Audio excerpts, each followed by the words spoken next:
혹시 매달 나도 모르게 새어나가는 5만 원, 10만 원을 그저 어쩔 수 없는 밥값 정도로 생각하고 계신가요? 얼마 전 경기도 분당에 사는 63세 박철수 씨는 갑작스러운 허리 디스크 수술로 병원비 400만 원 청구서를 받았습니다. 평소 건강을 자신했지만 한순간에 닥친 목돈에 눈앞이 캄캄해졌다고 하는데요. 혹시 박철수 씨가 무심코 썼던 그 돈, 월 10만 원만 아꼈더라면 어땠을까요? 이미 현명한 어르신들은 절대 여기에 돈을 쓰지 않습니다. 오늘 이 영상을 놓치시면 내 노후를 갉아먹는 돈도둑을 평생 잡지 못할지도 모릅니다. 과연 부자들은 돈 쓸 가치가 없다고 잘라 말하는 5가지, 도대체 무엇일까? 이른돌의 김만덕 씨는 장수시장 모퉁이 채소 가게의 단골이었다. 가게 주인인 옥자 씨가 아무리 말려도 그의 장바구니는 늘 한가득이었다. 아이고, 형님. 혼자 사시는 양반이 배추를 3통이나 사서 뭘 하시려고 그래요. 지난번 무도 아직 다 못 드셨을 텐데. 옥자 씨의 잔소리는 애정이 섞인 시장의 배경음악 같았다. 김만덕 씨는 그저 허허 웃으며 주름진 손으로 빳빳한 10,000원짜리 몇 장을 건넸다. 사람 사는 게 다 여유가 있어야 하는 법이야. 냉장고가 넉넉해야 마음도 든든한 거 아니겠어. 그의 말에 옥자 씨는 더는 말리지 못하고 덤으로 파 한 단을 더 얹어주었다. 그가 아는 김만덕은 평생을 공장에서 쇠 깎는 일을 하다 3년 전 아내를 먼저 보낸 고집세고 속정 깊은 영감님이었다. 삐걱거리는 대문을 열고 들어선 집에는 냉기가 감돌았다. 아내가 떠난 후 집은 온기를 잃었다. 그는 현관에 들어서자마자 습관처럼 아내의 영정사진을 향해 중얼거렸다. 여보, 나왔어. 오늘 배추가 실한 게 당신이 좋아하던 통영산이더라고. 대답 없는 사진 속 아내는 여전히 곱게 웃고 있었다. 그는 한숨과 함께 무거운 장바구니를 부엌에 내려놓았다. 냉장고를 열자 옥자 씨의 말대로 시들기 시작한 무와 끝이 무른 애호박이 눈에 들어왔다. 이걸로 뭘 해먹나. 막막함이 밀려왔다. 혼자 먹는 밥은 늘 차리기 귀찮고 맛도 없었다. 결국 그는 배추를 신문지에 싸 냉장고 한편에 밀어놓고는 며칠 전 먹다 남은 식은 밥에 물을 말아 김치 한 조각으로 끼니를 때웠다. 어차피 이 많은 배추도 반은 물러서 버리게 될 것을 그는 이미 알고 있었다. 저녁이 되자 아들 민준에게서 전화가 걸려왔다. 아버지, 저녁은 드셨어요? 수화기 너머로 들려오는 아들의 목소리는 늘 피곤에 절어 있었다. 그럼 먹었지. 아주 진수성찬으로 차려 먹었다. 너야말로 바쁜데 끼니 거르지 말고. 거짓말이었다. 늘 그랬듯 아들에게 짐이 되고 싶지 않은 아버지의 첫 번째 거짓말. 다름이 아니라 아버지, 지금 타는 차가 영 시원찮아서요. 자꾸 말썽이라 이번에 새 차를 하나 뽑을까 하는데 아버지 생각은 어떠세요? 민준의 조심스러운 물음에 김만덕 씨의 가슴이 쿵 하고 내려앉았다. 그럴 줄 알았지. 내 아들이 어디 가서 낡은 차 때문에 기죽는 꼴은 못 보지. 그래, 잘 생각했다. 이참에 번듯한 놈으로 하나 뽑아. 아비가 조금 보태줄 테니 걱정 말고. 자신도 모르게 목소리가 커졌다. 통장 잔고가 머릿속을 스쳤지만 아버지라는 이름의 무게가 그 불안을 억눌렀다. 아들이 차를 바꾸면 손주 녀석 태우고 다니기에도 훨씬 안전할 터였다. 아니에요, 아버지. 그냥 여쭤본 거예요. 제가 알아서 할게요. 민준이 손사래를 쳤지만 김만덕 씨는 이미 마음을 굳힌 뒤였다. 전화를 끊고 그는 양복장 깊숙한 곳에 넣어둔 낡은 통장을 꺼내 들었다. 아내와 함께 악착같이 모았던 돈이었다. 아내가 세상을 떠나기 전, 영감, 이 돈 함부로 쓰지 말고 꼭 당신 몸 아플 때 써요. 라고 신신당부했던 마지막 유산. 하지만 아들의 번듯한 새 차와 자신의 낡은 몸뚱이를 저울질했을 때 저울은 이미 한쪽으로 기울어 있었다. 아버지의 체면, 그것은 때로 자신의 건강보다 무거웠다. 그날 밤, 그는 잠을 설쳤다. 어쩐지 등과 허리가 뻐근하게 아파왔다. 대수롭지 않게 여기려 애썼다. 며칠 뒤, 김만덕 씨는 오랜만에 동네 친구들과의 점심 약속에 나섰다.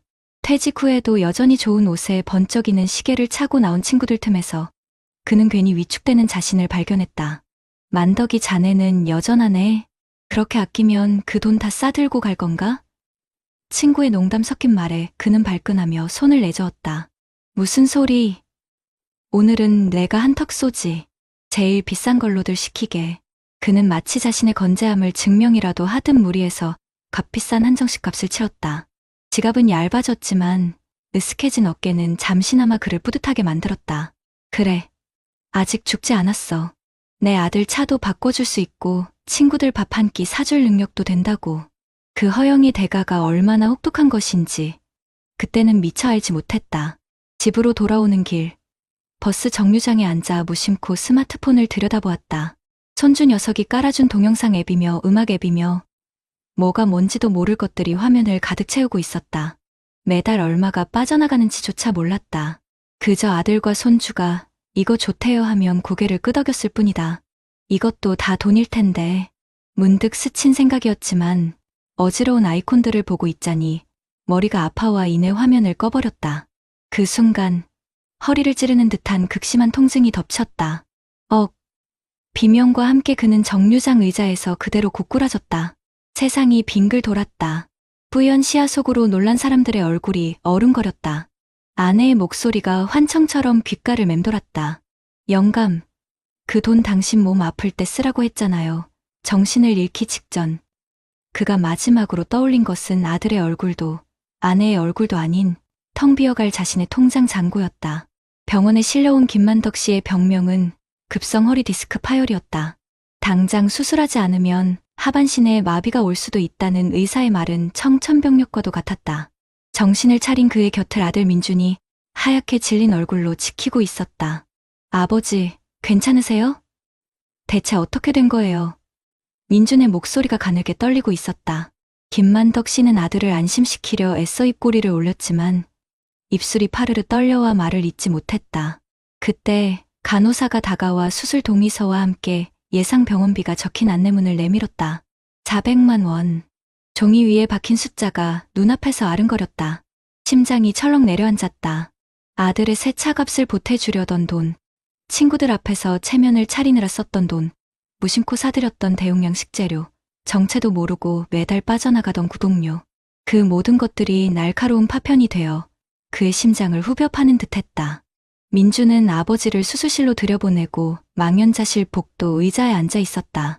아버지의 옷가지를 챙기러 잠시 집에 들렀을 때 그는 모든 것을 알게 되었다.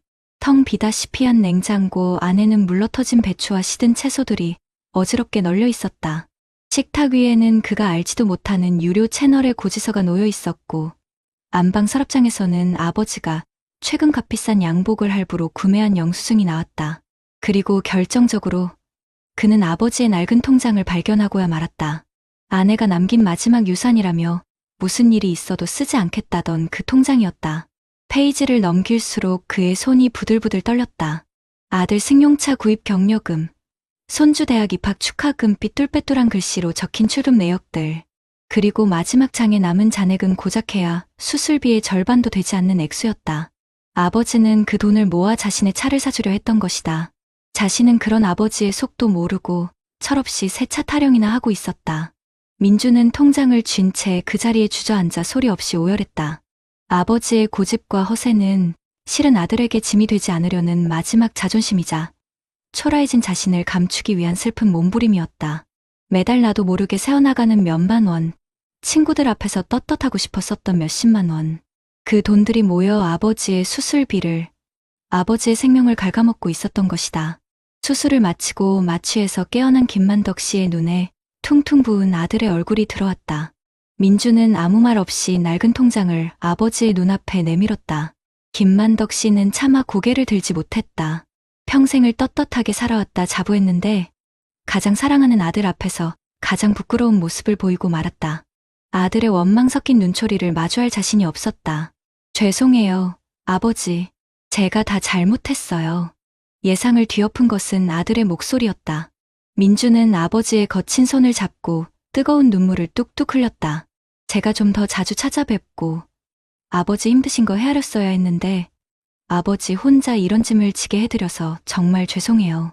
그제야 김만덕 씨는 참았던 눈물을 터뜨렸다. 주름진 얼굴 위로 뜨거운 회한의 눈물이 하염없이 흘러내렸다. 그는 목이 맨 소리로 그러나 분명하게 아들에게 말했다. 아들아, 아비 노릇 한번 제대로 해보는 게 마지막 소원이었다. 내 앞에 쪼그라든 모습 보이기 싫어서 남들처럼 번듯한 애비가 되고 싶어서 그랬다. 근데 그 아비 노릇이라는 게 그게 그렇게 비싼 건 줄은 미처 몰랐다. 그것은 변명이 아닌 한평생 자식만을 위해 살아온 늙은 아버지의 뒤늦은 고백이었다. 그 어떤 명품 시계나 비싼 양복으로도 채울 수 없는 아버지라는 이름의 진짜 품격이 무엇인지 깨닫는 순간이었다. 부자처럼 보이는 것과 진짜 부자가 되는 것은 완전히 다른 문제였다. 진짜 부자는 돈을 지키는 사람이지 보여주기 위해 쓰는 사람이 아니라는 것을 그는 뼈아픈 대가를 치르고서야 알게 된 것이다. 퇴원 후 부자의 풍경은 완전히 달라졌다. 민주는 주말마다 아버지를 찾아와 냉장고를 채웠다. 예전처럼 무작정 많이 사다 놓는 것이 아니라 일주일치 먹을 만큼만 소분된 식재료와 정갈한 반찬들이었다. 둘은 마주 앉아 나 부끄러워 꺼내지 못했던 속 깊은 이야기를 나누었고 아버지의 스마트폰에 깔린 불필요한 앱들을 함께 정리했다. 민주는 새 차 계획을 접고 아버지의 병원비에 보탰던 돈을 다시 모아 믿을 만한 중고차를 알아보기 시작했다. 어느 맑은 가을날 오후 김만덕 씨는 아들이 끓여준 구수한 된장찌개로 저녁을 먹고 있었다. 화려한 한정식보다 값비싼 외식보다 훨씬 깊은 맛이 났다. 창문 너머로 지는 노을을 바라보던 그가 무심한 척 아들에게 물었다. 오늘 날이 참 좋다. 그렇지 않냐? 민주는 밥을 먹다 말고 아버지를 물끄러미 바라보았다. 아버지의 얼굴에 예전에는 볼 수 없었던 평온한 미소가 걸려 있었다. 네. 아버지, 날이 참 좋네요. 그날의 저녁 식탁에서 김만덕 씨는 돈으로 살 수 없는 가장 값진 것을 얻었다. 그것은 줄어들지 않는 통장 잔고가 아니라 서로의 마음을 보듬는 아들과의 따뜻한 시간이었다. 그는 비로소 깨달았다. 노후를 갉아먹는 진짜 돈 도둑은 밖이 아니라 자신의 마음속에 있었던 체면과 외로움이라는 것을. 그리고 그 도둑을 잡는 유일한 방법은 사랑하는 사람과 진심을 나누는 것뿐이라는 것을 말이다. 여러분 어떠시나요? 위의 사례는 정말 비참하고 서글픈 인생 아닌가요? 하지만 지금부터 소개해드리는 사례는 정반대의 선택으로 행복한 노후를 보내고 있는 분을 소개해드리겠습니다. 74세 박영수 씨에게 아침은 늘 정해진 규칙대로 시작되었다. 동이 트기 전 일어나 정갈하게 세수를 마치고 관악산 둘레길을 1시간 남짓 걷는 것이 그의 첫 번째 일과였다. 평생을 교단에서 아이들을 가르치다 교감으로 정년퇴직한 그는 흐트러짐 없는 생활이 몸에 밴 사람이었다. 3년 전 아내를 먼저 떠나보낸 빈자리는 여전히 컸지만 그는 슬픔에 잠겨있기보다 아내가 살아생전 늘 강조하던 스스로를 돌보는 삶을 실천하려 애썼다. 그의 집은 혼자 사는 노인의 집이라고는 믿기지 않을 만큼 정갈했다. 베란다 텃밭에는 상추와 깨잎이 파릇파릇 자라고 있었고 냉장고에는 이틀치 먹을 만큼의 식재료가 종류별로 소분되어 가지런히 정리되어 있었다. 그는 매달 초가 되면 어김없이 지난달의 지출을 가계부 앱에 정리했다. 월 280만 원의 공무원 연금은 풍족하진 않았지만 그의 계획적인 씀씀이 안에서는 부족함이 없는 액수였다. 그는 돈을 관리하는 것이지 돈에 휘둘리지 않는 법을 평생에 걸쳐 터득한 사람이었다. 그러던 어느 주말 오후 딸 지혜가 손주를 데리고 집으로 찾아왔다. 아버지, 점심은 드셨어요? 살갑게 묻는 딸의 얼굴에 어딘지 모를 그늘이 서려 있는 것을 노련한 아버지의 눈은 놓치지 않았다. 과일을 깎아내오자 지혜는 한참을 머뭇거리다 어렵게 입을 열었다. 아버지, 다름이 아니라 저희가 지금 사는 집이 너무 좁아서요. 민수가 내년에 초등학교 들어가는데 좀 더 나은 교육 환경으로 이사를 갈까 해요. 그런데 아시다시피 요즘 집값이 만만치가 않아서 저희 힘만으로는 대출을 받아도 턱없이 부족하네요. 딸의 목소리 끝이 미세하게 떨렸다. 그 마음을 어찌 모를까. 자식의 미래를 위해 조금이라도 더 좋은 것을 해주고 싶은 부모의 마음을. 김만덕 씨였다면 당장 통장을 내어주며 아비가 힘이 되어주겠다고 큰 소리쳤을지도 모른다. 하지만 박영수 씨는 달랐다. 그는 잠시 찻잔을 내려놓고 딸의 눈을 올곧게 마주보았다. 그의 시선은 꾸짖는 것이 아니라 깊은 연민과 이해를 담고 있었다. 지혜야, 내 마음은 충분히 이해한다. 하지만 아비가 너희에게 물려줄 수 있는 가장 큰 유산은 돈이 아니라고 생각한다. 그의 목소리는 나지막했지만 단호한 힘이 실려 있었다. 내가 지금 너희에게 목돈을 보태주는 것은 쉽지. 하지만 그 돈은 내 노후를 지킬 마지막 보루란다. 내가 내 몸 하나 건사하지 못하고 너희에게 짐이 되는 순간 그 돈의 몇 배가 더 큰 고통으로 돌아올 수 있어. 그건 내가 진정으로 너희를 위하는 길이 아니야. 그는 서랍에서 낡은 서류철 하나를 꺼내왔다. 그 안에는 그가 수십 년간 정리해온 재정 서류와 지혜 부부의 현재 소득과 지출을 분석한 종이가 들어있었다. 대신 내가 다른 방법으로 너희를 돕고 싶구나. 민수를 내가 주 3일은 봐주마. 내가 그 시간에 다시 일을 시작해서 수입을 늘리는 건 어떻겠니? 그리고 이사 갈 지역의 정보를 내가 발품 팔아 알아봐 주마. 무리해서 빚을 내는 것보다 지금 상황에서 최선의 선택을 할 수 있도록 아비가 지혜를 보태주마. 돈 대신 시간과 지혜를 내어주겠다는 아버지의 말에 지혜는 처음엔 서운했지만 이내 깨달았다.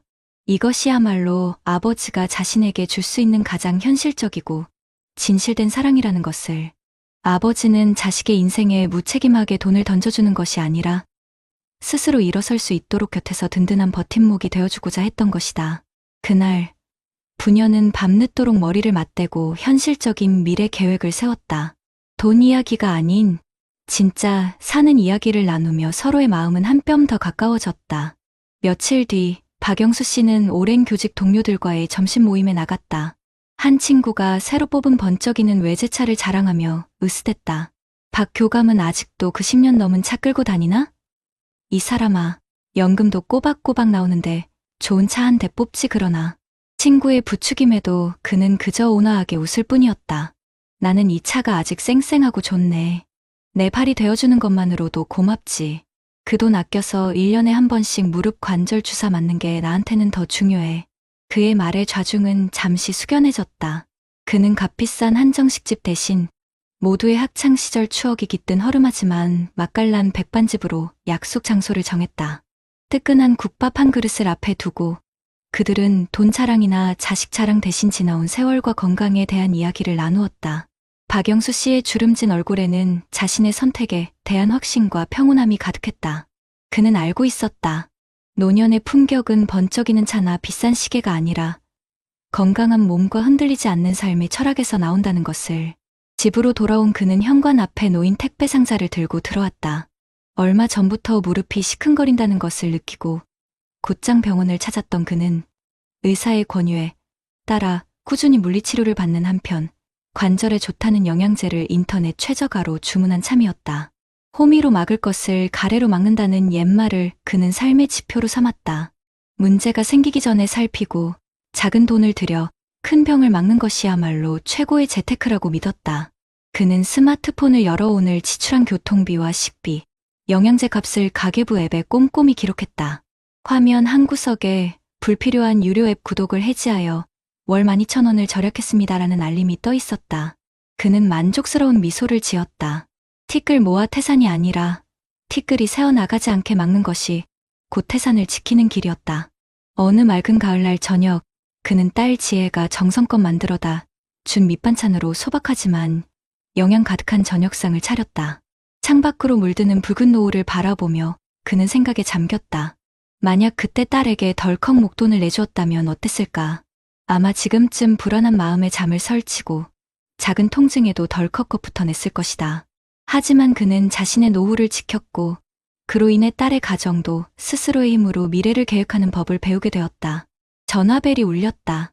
소화기 너머로 딸의 밝은 목소리가 들려왔다. 아버지, 저 파트타임 일자리 구했어요. 아버지가 민수 봐주시니까 훨씬 수월할 것 같아요. 정말 감사해요. 딸의 목소리에는 원망이 아닌 희망과 감사가 담겨 있었다. 전화를 끄는 박영수 씨는 조용히 끓여놓은 결명자차를 한 잔 따랐다. 구수한 차향이 집 안가득 퍼졌다. 그는 돈으로 채울 수 없는 충만함이 무엇인지 비로소 온몸으로 느끼고 있었다. 그것은 불어나는 통장 잔고가 아니라 서로를 존중하고 신뢰하는 가족 관계 속에서 피어나는 단단한 행복이었다. 그는 노후를 위협하는 가장 큰 적이 없음이 아니라 남과 비교하는 욕심과 미래를 외면하는 안일함이라는 것을 알고 있었다. 그리고 그 적을 이기는 가장 강력한 무기는 바로 자기 자신을 끝까지 책임지려는 건강한 이기심과 사랑하는 이들과의 진솔한 소통이라는 것을 그의 평온한 저녁이 말해주고 있었다. 앞선 사례들을 잘 보셨나요? 이런 문제들과 관련해서 전문가들과 통계 자료회를 소개해드리겠습니다. 방금 보신 김만덕 어르신의 이야기는 그저 한 개인의 안타까운 사연이 아닙니다. 우리나라가 경제적으로는 크게 성장했지만 노인 빈곤율만큼은 세계 최고 수준이라는 불명예를 안고 있는 현실. 바로 그 현실의 축소판이라고 할 수 있습니다. 통계를 보면요. 우리나라 어르신 10분 중에 4분 가까이가 빈곤에 시달리고 있다고 합니다. 다른 선진국들과 비교하면 엄청나게 높은 수치죠. 많은 전문가들은 이 문제의 가장 큰 원인 중 하나로 바로 자녀를 꼽습니다. 이게 무슨 말이냐고요? 과거 우리 부모님 세대는 본인들 노후 준비는커녕 자식들 교육시키고 또 위로는 부모님 부양하느라 허리가 휘었습니다. 그렇게 평생을 바쳤는데 이제 다 큰 자식들이 결혼한다, 집 사야 한다, 사업 자금을 대달라 하면서 마지막 남은 노후 자금까지 가져가는 악순환이 계속되고 있다는 겁니다. 김만덕 어르신이 아들 새 차 사주려고 아내분의 유산에까지 손을 대려고 했던 마음. 이게 바로 내리사랑이라는 이름으로 포장된 비극인 거죠. 전문가들은 단호하게 말합니다. 자녀에게 섣불리 돈을 지원하는 순간 내 노후의 주도권은 완전히 자식에게 넘어가 버리는 거라고요. 이게 바로 노후 파산으로 가는 지름길이라고 경고하고 있습니다. 여기에 또 다른 그림자가 있습니다. 바로 체면입니다. 김만덕 어르신이 친구들 앞에서 괜히 비싼 밥값을 턱턱 내는 모습. 혹시 남의 일 같지 않은 분들 계신가요? 평생 사회에서 인정받고 살다가 은퇴하고 나니 내 존재감이 작아지는 것 같고 그래서 돈으로라도 내 위치를 확인받고 싶어 하는 마음이 드는 겁니다. 어떤 교수님은 이런 체면, 소비가 마치 가랑비에 옷 젖는 것처럼 무섭다고 하셨습니다. 한 번, 두 번은 괜찮겠지 싶지만 결국에는 소중한 노후 자산을 야금야금 갉아먹는 무서운 독이 되는 거죠. 또 김만덕 어르신이 스마트폰에서 매달 돈이 빠져나가는 걸 모르고 계셨던 것처럼 나도 모르게 새는 돈도 문제입니다. 요즘 어르신들 스마트폰 다들 쓰시지만 이걸 제대로 관리하는 분은 많지 않습니다. 이런 자동 결제에 덫에 한 번 걸리면 내 통장에 구멍이 뚫린 줄도 모르고 계속 돈이 새어나가는 겁니다. 그리고 가장 결정적인 건 바로 건강입니다. 허리 좀 아픈 걸 대수롭지 않게 넘겼다가 결국 큰 수술을 받게 된 김만덕 어르신처럼요. 실제로 65세 이상 어르신 한 분이 1년에 쓰는 병원비가 평균 540만 원이 넘는다고 합니다. 전체 생활비의 거의 절반 가까이를 병원비로 쓰는 셈인데 만약 큰 병이라도 얻게 되면 그동안의 노후 계획은 한순간에 물거품이 되는 겁니다. 호미로 막을 것을 가래로 막는다는 옛말이 정말 뼈아프게 다가오는 대목이죠. 반면에 박영수 어르신은 완전히 다른 삶을 보여주셨습니다. 이분의 삶의 방식에 바로 안정적인 노후를 위한 정답이 숨어 있습니다. 첫째는 재산을 불리는 것보다 매달 들어오는 돈, 즉 현금 흐름을 철저히 관리하는 겁니다. 박영수 어르신은 매달 나오는 연금 280만 원 안에서만 생활하고 가계부 앱으로 10원 한 장까지 꼼꼼하게 기록합니다.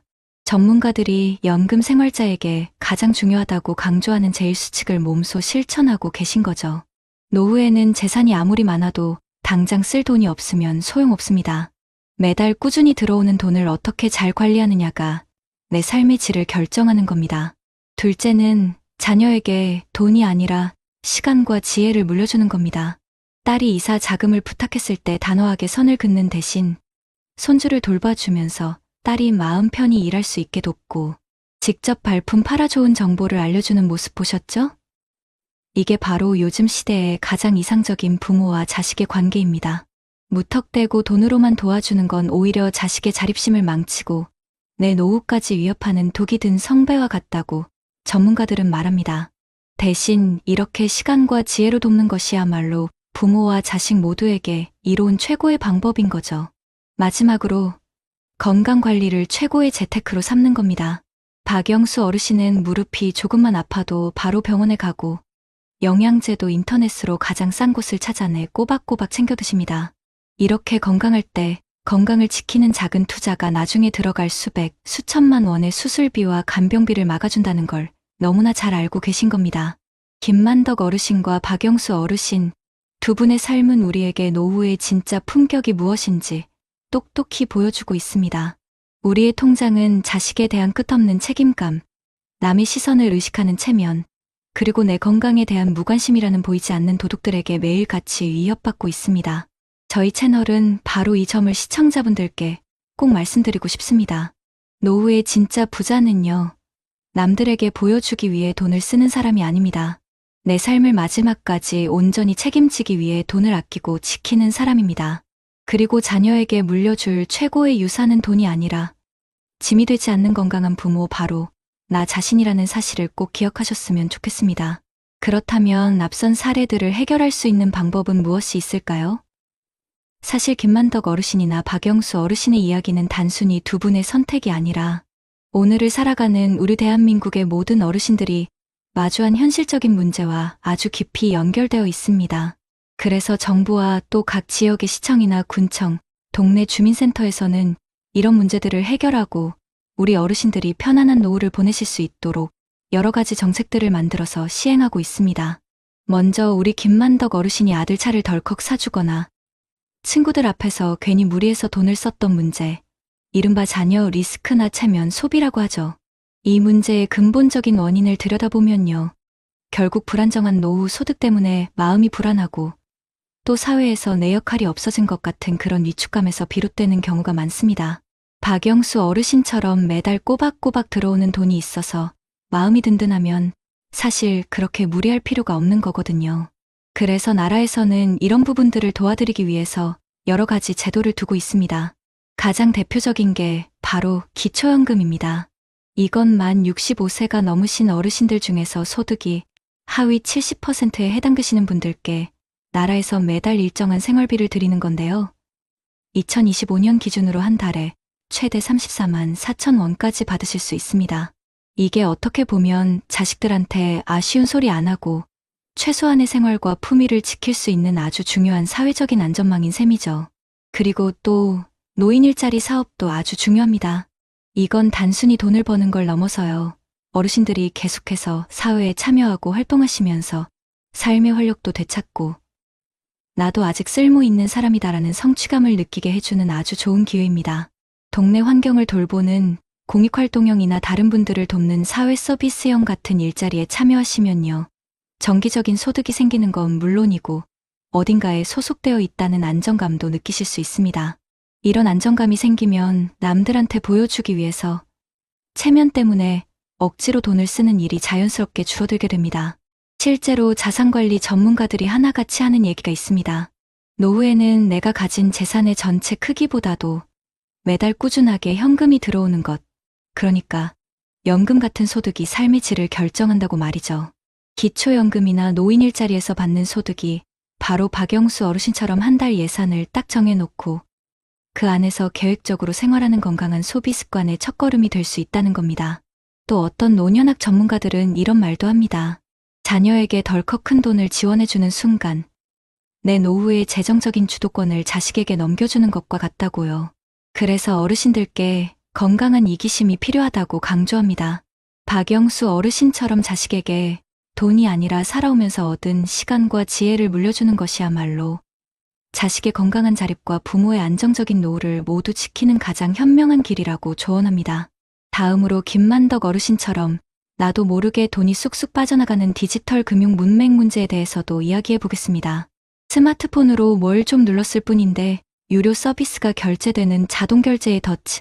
이거 정말 많은 어르신들이 겪는 문제입니다.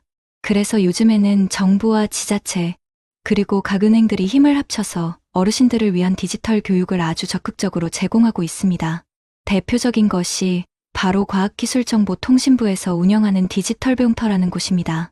전국의 주민센터나 복지관처럼 집에서 가까운 곳에서 스마트폰 기초 사용법부터 시작해서 모바일 뱅킹이나 가게에 있는 키오스크 사용법까지 전부 무료로 배우실 수 있습니다. 심지어 찾아가는 버스를 운영해서 정보 소외 지역에 계신 어르신들까지 직접 찾아가서 알려드리기도 합니다. 또 금융감독원이나 각 은행에서도 우리 시니어들을 대상으로 보이스피싱 예방법이나 내가 잊고 있던 내 숨은 금융자산 찾는 법, 그리고 스마트 뱅킹을 안전하게 이용하는 방법처럼 실생활에 피가 되고 살이 되는 금융 지식 교육을 정기적으로 하고 있습니다. IT 교육 전문가들 말에 따르면 우리 어르신들께는 어려운 용어 써가면서 한 번에 알려드리는 것보다 옆에서 차근차근 반복적으로 그리고 1대1로 맞춤형으로 알려드리는 게 가장 효과가 좋다고 합니다. 그러니까 디지털 배움터 같은 현장 교육에 꼭 한번 참여해보세요. 모르는 게 있으면 바로 그 자리에서 손들고 물어보고 또 내 손으로 직접 스마트폰을 조작해보는 경험이 디지털 금융에 대한 막연한 두려움을 없애고 자신감을 키워주는 최고의 방법입니다. 마지막으로 의료비 폭탄을 막는 방법에 대해서도 알아보겠습니다. 김만덕 어르신이 허리 통증을 그냥 참고 지내시다가 결국 큰 수술을 받게 된 것처럼 호미로 막을 것을 가래로 막는 경우가 노년에는 정말 많습니다. 박영수 어르신처럼 건강할 때 미리미리 건강을 챙기는 예방적 건강관리가 사실은 최고의 재테크입니다. 그래서 정부에서도 이런 인식을 널리 알리고 어르신들의 건강을 지켜드리기 위해서 여러 제도를 운영하고 있는데요. 우선 국가건강검진이 있습니다. 2년에 한 번씩 무료나 아주 저렴한 비용으로 기본적인 내 몸 상태를 점검해 볼 수 있는 아주 좋은 기회죠. 특히 만 66세 이상이 되면 인지기능장애나 골다공증처럼 노인성 질환에 대한 검사가 추가되기 때문에 큰 병을 조기에 발견하고 관리하는데 정말 큰 도움이 됩니다. 또 보건복지부에서 하는 1차 의료 만성질환관리 사업이라는 것도 있습니다. 이건 고혈압이나 당뇨병 같은 만성질환을 가진 어르신이 동네에 있는 단골의원에서 꾸준히 진료를 받으시면 병원비 본인 부담금을 깎아주는 제도입니다. 거기다 건강생활을 잘 실천하시면 1년에 최대 8만 원어치의 포인트를 건강생활실천지원금으로 돌려줘서 꾸준히 관리하시도록 응원도 해드립니다. 그리고 각 지역에 있는 보건소를 활용하시는 것도 아주 좋은 방법입니다. 보건소에서는 치매안심센터를 운영하거나 거동이 불편한 어르신들 댁으로 직접 찾아가는 방문 건강관리 서비스도 하고요. 운동교실이나 영양, 교실 같은 다양한 건강 증진 프로그램을 통해서 우리 어르신들의 건강을 가장 가까이에서 챙겨드리고 있습니다. 동네 의원의 가정의학과 전문의들은 이렇게 강조합니다. 노년기 의료비는 한번 터지면 가게에 정말 큰 부담을 주기 때문에 나라에서 해주는 건강검진 거르지 않고 만성질환을 꾸준히 관리하는 것만으로도 미래에 들어갈 어마어마한 의료비 지출을 막을 수 있다고요.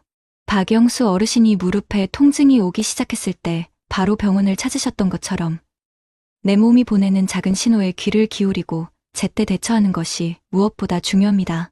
결론적으로 김만덕 어르신이 겪었던 위기들은 사실 정부와 우리 사회에 마련된 다양한 안전망을 잘 활용했다면 충분히 예방할 수 있었던 문제들입니다. 저희 채널은 바로 이런 유용한 정책들을 우리 시니어 시청자분들께 적극적으로 알려드리고 또 잘 활용하실 수 있도록 안내해드리는 역할을 해야 합니다. 이를 통해서 저희 채널을 보시는 모든 분들이 남들에게 보여주기 위한 보여주는 부자가 아니라 박영수 어르신처럼 자기 삶을 끝까지 책임지는 진짜 백이 지키는 부자로서 건강하고 품위 있는 노후를 만들어 가실 수 있도록 돕는 것, 이것이 바로 저희의 가장 중요한 목표가 되어야 할 것입니다. 깊게 팬주름은 지나온 세월의 훈장이요. 거칠어진 손은 한평생 지켜낸 삶의 증표입니다. 그 고귀한 시간 위에 우리는 지금 어떤 이야기를 쓰고 있습니까? 오늘 우리는 두 분 어르신의 노후 이야기를 들여다보았습니다. 한 분은 자식 걱정과 남들 시선에 휘둘리며 불안한 마음에 쫓기듯 돈을 써내려가다 위태로운 순간을 맞이했던 김만덕 어르신. 그리고 또 다른 한 분은 매달 들어오는 작은 연금을 든든한 울타리 삼아 계획하고 아끼며 자신의 삶을 단단하게 지켜낸 박영수 어르신입니다. 두 분의 모습은 마치 세찬 비바람에 뿌리째 흔들리는 나무와 궂은 날씨에도 묵묵히 자리를 지키는 깊은 뿌리의 나무처럼 우리에게 너무나도 다른 풍경을 보여주었습니다. 우리 어머님, 아버님, 그리고 이 영상을 보고 계신 모든 시청자님들, 평생을 자식 잘 되라고 집안 한번 일으켜보겠다고 내 몸 부서져라 일만 하고 살아오셨습니다. 정작 당신을 위해서는 제대로 된 옷 한 벌, 따뜻한 밥 한 끼 편히 드시지 못하고 모든 것을 내어주셨지요. 그렇게 앞만 보고 달려오셨는데 어느덧 황혼의 문턱에 서서 뒤를 돌아보니 텅 빈 주머니와 여기저기 쑤시는 몸, 그리고 이제 나는 뭘 해야 하나 하는 막막함만 남아있는 것 같아 마음이 시리지는 않으셨는지요. 괜찮습니다. 정말 괜찮습니다.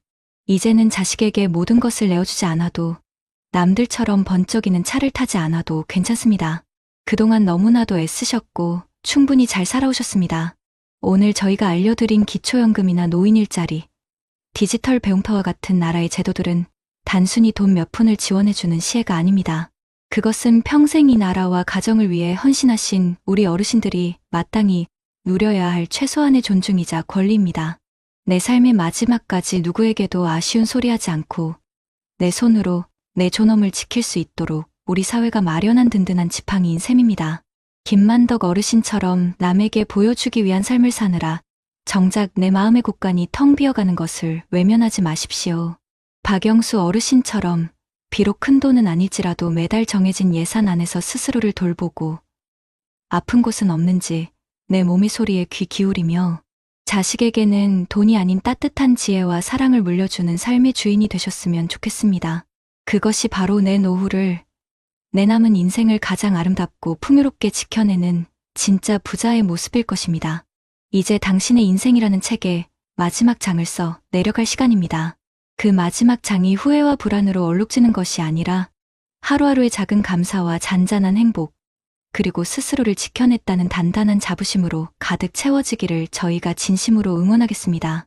당신의 남은 인생이 그 어떤 젊은 날보다 가장 눈부시고 따뜻한 황금빛으로 채색되기를 바라며 저희는 언제나 당신의 곁에서 든든한 동반자가 되어드리겠습니다. 오늘도 귀한 시간을 함께 해주셔서 진심으로 고맙습니다. 혹시 밤에 잠 못 들고 이런 걱정 해보신 적 없으신가요? 갑자기 내가 혹은 우리 가족이 아프기라도 하면 병원비는 어떡하나. 월급은 그대로인데 자고 일어나면 오르는 물가에 한숨만 깊어지진 않으신지요? 그런데 혹시 그 소중한 노후 자금을 매달 조용히 종먹고 있는 주범이 주차장에 세워진 그 번쩍이는 새 차일 수 있다는 생각 해보셨습니까? 남들 다 타는 차, 나도 이 정도는 괜찮겠지 하는 그 마음이 10년 뒤 당신의 통장을 완전히 망가뜨릴 수 있다면 믿으시겠어요? 실제로 저희에게 상담 오셨던 분당의 50대 박 부장님처럼 이미 수많은 분들이 자동차 가난의 늪에 빠져 뒤늦게 후회하고 계십니다. 오늘 이 영상을 끝까지 보지 않으시면 당신도 모르는 사이 매달 수십만 원씩 10년간 수천만 원이 공중으로 사라지는 것을 막을 기회를 영원히 놓치게 될지도 모릅니다. 여러분은 혹시 20년 전의 선택 하나가 오늘의 나를 만들었다는 생각을 해보신 적 있으신가요? 스쳐가는 바람처럼 사소했던 그 결정이 오늘의 내 저녁 밥상과 잠 못 드는 밤의 이유가 되었다면 믿으시겠습니까? 여기 한때 분당에서 모두가 부러워하던 박 부장이 있었습니다. 그리고 지금은 희끗한 머리카락 아래로 깊은 주름을 감춘 채 낡은 아파트 상가 바둑기원에서 조용히 바둑돌을 놓는 박 영감이 있습니다. 그의 맞은편에는 30년 지기 친구 이영감이 앉아 있습니다. 탁, 탁 바둑돌 부딪히는 소리만이 정막을 채우는 오후. 먼저 침묵을 깬 것은 이 영감이었습니다. 자네, 오늘 표정이 영 좋지 않네. 무슨 일 있나? 박 영감은 애써 웃어 보이며 손사래를 쳤습니다. 일은 무슨, 늙으면 다 그렇지. 어제 무리 좀 했더니 어깨가 쑤셔서 그런가. 그의 시선은 바둑판을 향해 있었지만 초점은 흐릿했습니다. 그의 머릿속은 온통 어젯밤 아내와 나눴던 대화로 가득 차 있었습니다. 여보, 다음 달 관리비가 또 올랐대요. 도시가스 요금도 그렇고 당신 연금 나오는 날만 못 빠지게 기다리는데 그것도 나오자마자 카드값으로 다 빠져나가니 남는 게 없네요. 아내의 한숨 섞인 목소리가 귓가에 맴돌았습니다. 이 영감은 그런 친구의 속도 모르고 눈을 쳤습니다. 자네가 20년 전에 그 삐까뻔쩍한 독일차만 안 뽑았어도 지금쯤 어깨에 파스 대신 금딱지 붙이고 다녔을 텐데 내가 그랜저 중고로 사라고 그렇게 뜯어말렸건만. 박 영감의 얼굴이 순간 굳었습니다. 또 그 소리, 그 차 덕에 내가 얼마나 편하게 다녔는데 자식들 데리고 주말마다 전국 팔도 안 가본 데가 없어. 그게 다 추억이지. 추억 좋지. 근데 그 추억 유지비가 월급 반은 잡아먹지 않았나? 기름값에, 보험료에, 고장이라도 나면 수리비는 또 얼마나 깨졌어. 나는 자네 할부금 낼 돈 아껴서 애들 학원 하나 더 보내고 남는 돈으론 주식이라도 한 주 더 샀네. 그게 지금은 손주 녀석 대학 등록금이 됐지. 박 영감은 더 이상 대꾸하지 않았습니다. 바둑돌을 쥔 손에 힘이 들어갔습니다. 사실이었기 때문입니다. 20년 전 같은 회사 부장과 과장이었던 시절 박 부장은 모두의 부러움을 사며 최신형 독일 세단을 할부로 구매했습니다. 남들 다 타는데 나도 이 정도는 괜찮겠지. 그 생각은 달콤한 독약과도 같았습니다. 매달 통장을 스쳐 지나가는 월급, 그중 100만 원이 넘는 돈이 고스란히 자동차 할부금과 유지비로 사라졌습니다. 처음 몇 년은 좋았습니다. 번쩍이는 차는 그의 자존심이었고 가족의 행복처럼 보였습니다. 하지만 아이들이 커가고 돈 들어갈 곳은 점점 늘어나는데 월급은 제자리 걸음이었습니다. 그 와중에도 자동차세, 보험료, 타이어 교체 비용, 엔진오일 돈 먹는 하마는 멈추지 않았습니다. 반면 당시 이 과장은 3년 된 국산 중고차를 현금으로 샀습니다. 아내는 투덜거렸지만 그는 뚝심 있게 아내를 설득했습니다. 여보, 우리 겉모습에 쓸 돈으로 10년 뒤를 준비합시다. 이 차액만 꾸준히 모아도 우리 노후가 달라져. 그리고 그는 아낀 돈을 쪼개고 쪼개 펀드에 넣고 우량주를 사모았습니다. 그렇게 20년이 흘렀습니다. 박 영감의 손에 남은 것은 낡은 차, 키와 아파트 중도금 대출 서류뿐이었지만 이 영감은 얼마 전 아들과 함께 유럽 여행을 다녀왔다며 환하게 웃었습니다. 박 영감은 그저 바둑판 위 제 돌이 죽어가는 것을 멍하니 바라볼 뿐이었습니다. 그날 저녁 집으로 돌아온 박 영감의 표정은 더욱 어두웠습니다. 식탁 위에는 김치찌개와 나물 반찬 두어 가지가 전부였습니다. 아내가 조심스럽게 입을 열었습니다. 여보, 아까 우리 지연이한테 전화 왔었어요. 지연이가 뭐래요? 저 결혼할 사람이 생겼다고 주말에 인사드리러 오겠대요. 순간 박 영감의 머릿속이 하얘졌습니다. 딸의 결혼. 아버지라면 세상 누구보다 기뻐하며 두 팔 벌려 축하해줘야 할 그 소식이 거대한 바위가 되어 가슴을 짓누르는 듯했습니다. 결혼 그럼 집은, 혼수는 내가 뭘 해줄 수 있지. 통장 잔고가 머릿속을 스쳐 지나갔습니다. 당장 다음 달 카드값을 걱정해야 하는 처지에 사위 될 사람에게 번듯한 양복 한 벌 사줄 돈조차 망설여지는 자신의 처지가 비참했습니다. 아내는 남편의 표정을 살피며 애써 밝게 말했습니다. 요즘 애들은 그런 거 신경 안 쓴대요. 우리끼리 조촐하게 밥이나 한 끼 먹고 그래도 괜찮지 않을까요? 아내의 말은 위로가 아니라 비수처럼 박 영감의 가슴에 꽂혔습니다. 평생 가족을 위해 헌신했다고 자부했는데 정작 딸의 가장 중요한 순간에 아무것도 해줄 수 없는 무능한 아버지가 되어버린 것 같았습니다. 그날 밤, 박 영감은 잠을 이루지 못했습니다. 어둠 속에서 그는 20년 전 자동차 전시장의 화려한 조명 아래 서 있던 자신을 떠올렸습니다. 월 할부금 이 정도는 충분히 감당 가능하십니다. 부장님, 요즘 다 이렇게 타세요.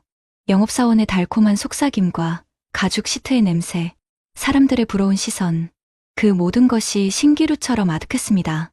그 신기루를 좇는 대가로 그는 딸의 미래에 처줄 든든한 울타리를 허물어버린 셈이었습니다. 주말이 오고 딸과 예비 사위가 집을 찾아왔습니다. 훤칠하고 예의 바른 청년이 마음에 들수록 박 영감의 마음은 더욱 무거워졌습니다. 어색한 침묵이 흐르던 순간 딸 지연이가 가방에서 작은 상자를 꺼냈습니다. 아빠, 엄마, 이거 저희가 모은 돈이에요. 이걸로 작은 전셋집 구했어요. 결혼식도 크게 안 할 거예요. 그냥 저희 힘으로 시작하고 싶어서요. 상자 안에는 삐뚤빼뚤한 글씨로 결혼 자금이라 쓰인 낡은 통장이 들어있었습니다. 그 순간 박 영감의 가슴속에서 무언가 툭 하고 끊어졌습니다. 애써 참아왔던 감정이 뜨거운 눈물이 되어 뺨을 타고 흘러내렸습니다. 그는 차마 고개를 들지 못하고 거친 손으로 얼굴을 감쌌습니다. 미안하다 아빠가 미안하다 지연아. 목소리는 형편없이 갈라지고 떨렸습니다. 멋진 아빠가 되어주고 싶었습니다. 남들처럼 번듯한 집 한 채는 못 해줘도 결혼식만큼은 마음 편히 치르게 해주고 싶었습니다. 하지만 현실은 초라하기 짝이 없었습니다. 예비 사위 앞에서 그리고 세상에서 가장 사랑하는 딸 앞에서 그는 한없이 작아졌습니다. 딸은 말없이 다가와 아버지의 등을 토닥였습니다. 아빠, 왜 울어? 괜찮아. 나 정말 괜찮아. 딸의 따뜻한 위로에 박 영감은 끝내 오열하고 말았습니다. 그의 울음 속에는 지난 20년간의 후회와 자책, 그리고 딸에 대한 미안함이 모두 녹아 있었습니다. 그깟 쇠붙이 덩어리에 들인 돈의 절반만이라도, 아니 10분의 1만이라도 차곡차곡 모았더라면, 남들의 시선보다 내 가족의 미래를 먼저 생각했더라면, 오늘의 내가 이렇게 초라하지는 않았을 텐데, 모든 상황을 지켜보던 아내가 조용히 일어나 방으로 들어갔고, 잠시 후 낡은 봉투 하나를 들고 나왔습니다. 봉투는 예비 사위에게 건네졌습니다. 변변치 않지만 우리가 가진 전부일세. 우리 딸 부디 잘 부탁하네. 다음 날 박 영감은 이 영감을 찾아갔습니다.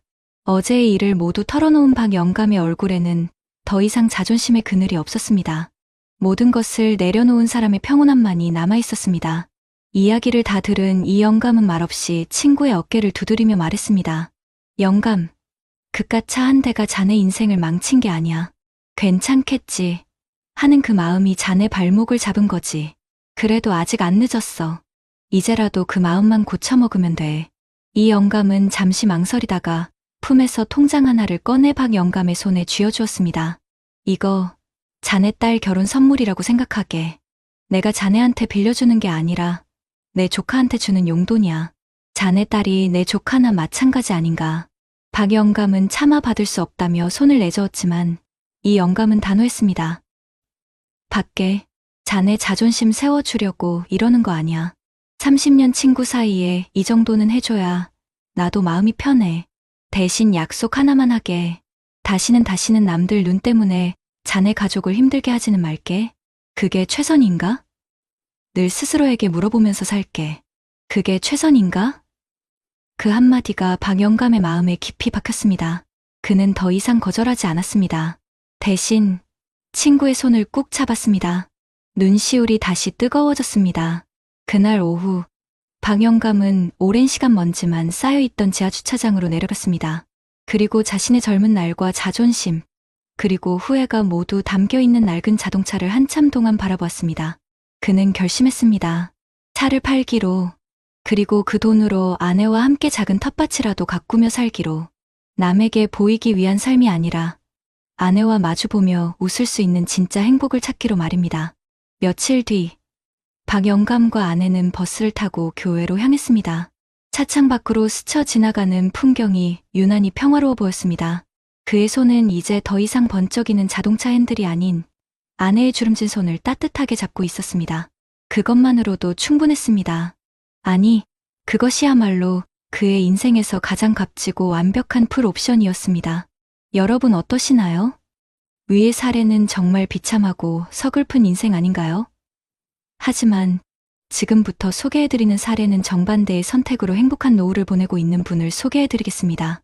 경기도 과천의 한적한 주택가, 아담한 텃밭에서 방울토마토를 따고 있는 최인수 씨의 얼굴엔 여유로운 미소가 가득합니다. 3년 전 평생을 바쳤던 고등학교 교직에서 명예롭게 퇴임한 그는 이제 아내와 함께 소소한 전원생활의 기쁨을 누리고 있습니다.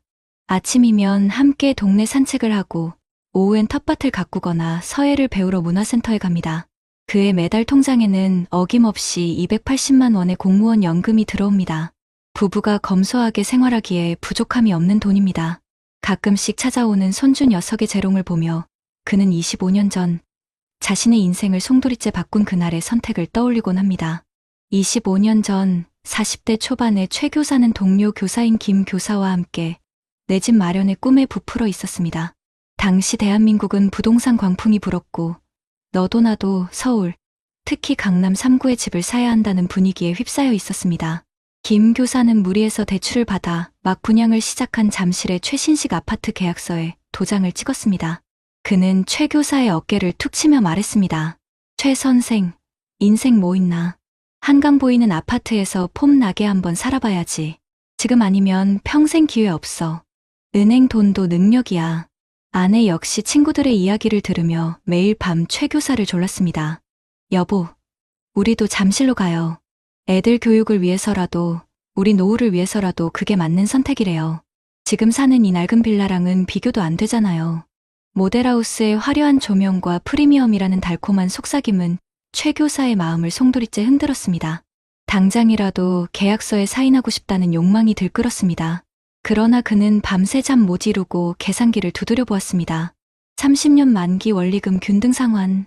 매달 갚아야 할 이자와 원금은 당시 월급의 70%에 육박했습니다. 아들의 교육비, 양가 부모님 용돈, 최소한의 생활비를 제하고 나면 저축은커녕 식구 중 누구 하나 아프기라도 하면 그대로 파산이었습니다. 그는 아파트의 번쩍이는 미래가 아니라 대출금이라는 거대한 족쇄에 채워질 가족의 고단한 현재를 보았습니다. 며칠 고민하던 그는 아내의 손을 잡고 진지하게 말했습니다. 여보, 저 아파트가 우리 행복의 전부는 아닐세. 저기 들어가는 이자만 아껴서 우리 아들 대학원까지 공부시키고 1년에 한 번은 꼭 해외여행 갑시다. 그리고 남는 돈은 20년 뒤에 우리 부부를 위해 차곡차곡 쌓아둡시다. 그는 결국 잠실행을 포기하고 당시에는 상대적으로 저렴했던 과천의 오래된 아파트를 최소한의 대출로 마련했습니다. 그리고 김 교사가 매달 은행에 갚아나갈 돈의 절반을 떼어 우량주 펀드에 묵묵히 묻어두기 시작했습니다.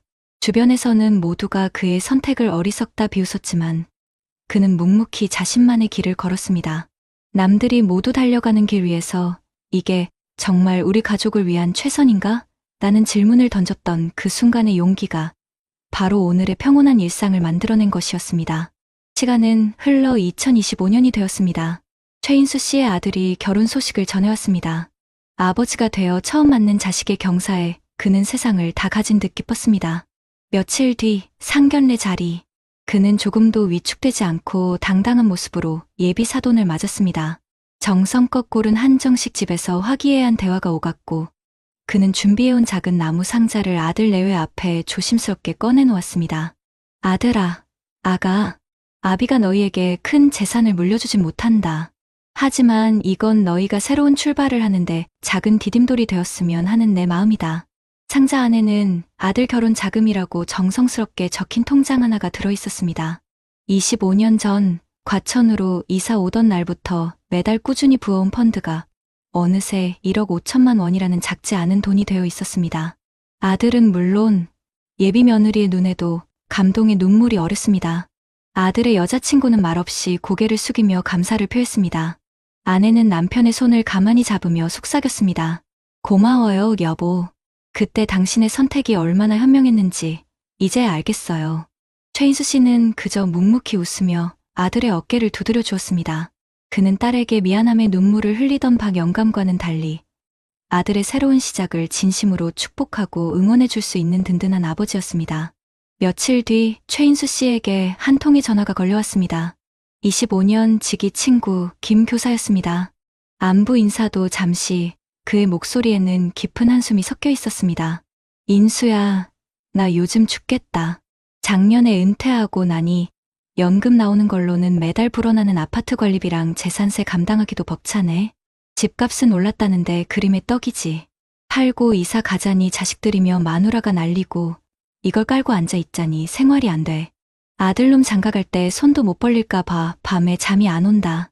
잠실에 폼나는 삶을 택했던 친구는 이제 하우스 푸어가 되어 자신의 선택을 뒤늦게 후회하고 있었습니다. 전화를 끄는 최인수 씨는 씁쓸한 마음을 감출 수 없었습니다. 그는 친구에게 어떤 위로의 말도 건넬 수 없었습니다.